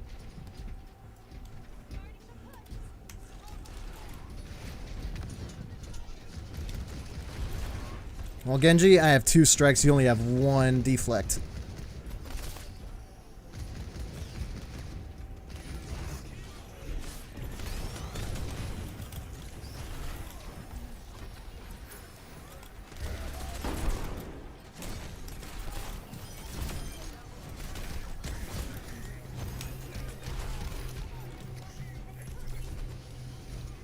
Holy shit! They're just like, let's get this Doomfist, and then Doomfist is like, nope, punched them all back. Holy damn. Alright, we all press Q. Let's do this again. True. We hard press Q'd.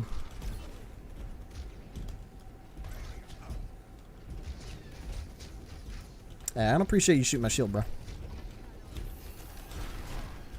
Boom! Clipped him back of the head.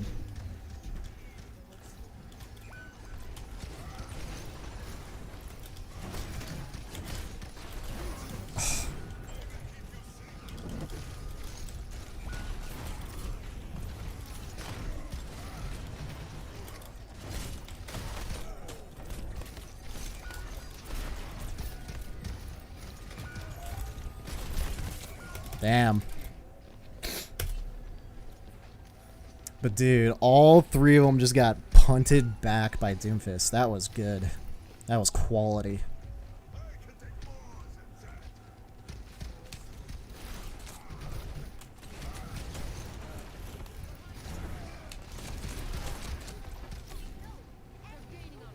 Nice. Yeah, he's just gonna die.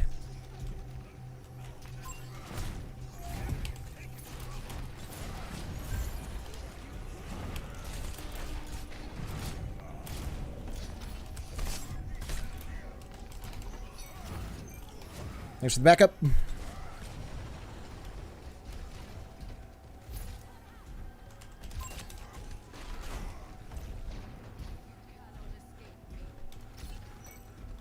You got him.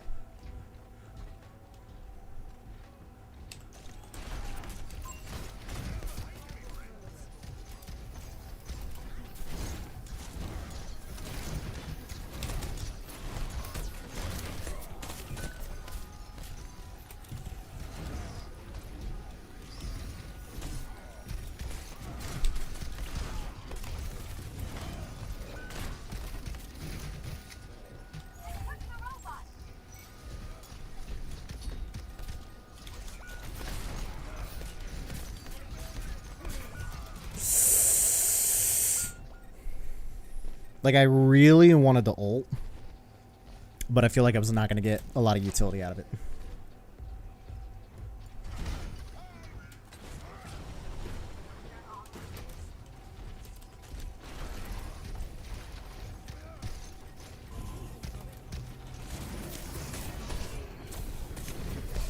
Jesus! That was pain.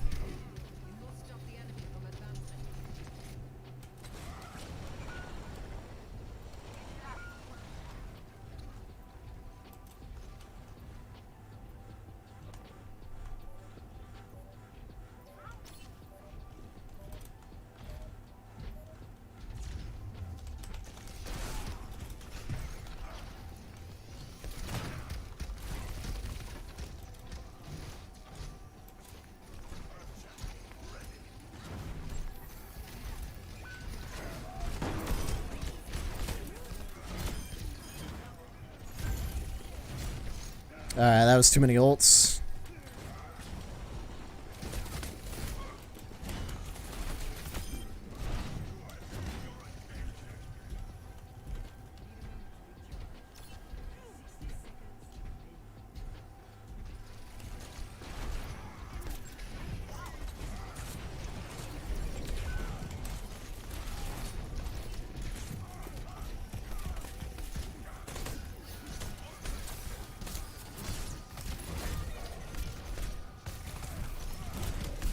Fuck! Fuck, fuck, fuck, fuck, fuck. My placement was just bad right there. What am I not paying attention to? I need to pay attention less to the point, more to my team. I'm paying way too much attention to the objective. Team's also the objective.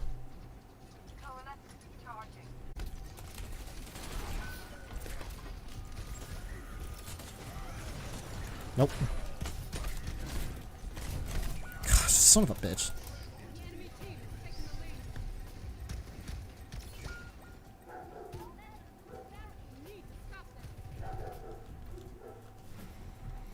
Alrighty. Fun games all around. I just can't.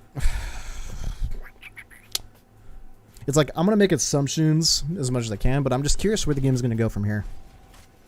Beta's going to end, and then we're just going to be left waiting for any potential hereafter, and then who knows?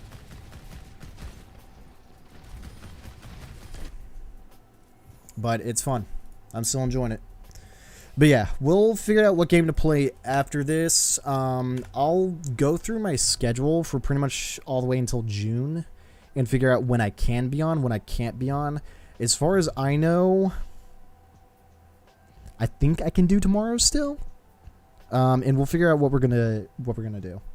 I like having a theme to each one of the streams, just so it's not play the gameplay, don't do anything else. And I'm pretty much in the short term just going to do little bits and pieces of information that's pertaining to what I want to do, and pieces of information that's relevant. But yeah, I am out of here. I hope you guys enjoyed the stream. If you guys did, be sure to give it a like. It really, really helps out the channel. If any of you guys are new to the stream, be sure to drop a sub. I would appreciate it.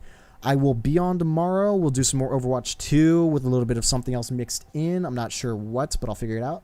You guys have a good rest of your day, and yeah, if you guys want updates on what's going on in life, be sure to go over to my Twitter. It has a link tree to all the stuff that I do outside of YouTube. Not too much, but you know, some extra stuff.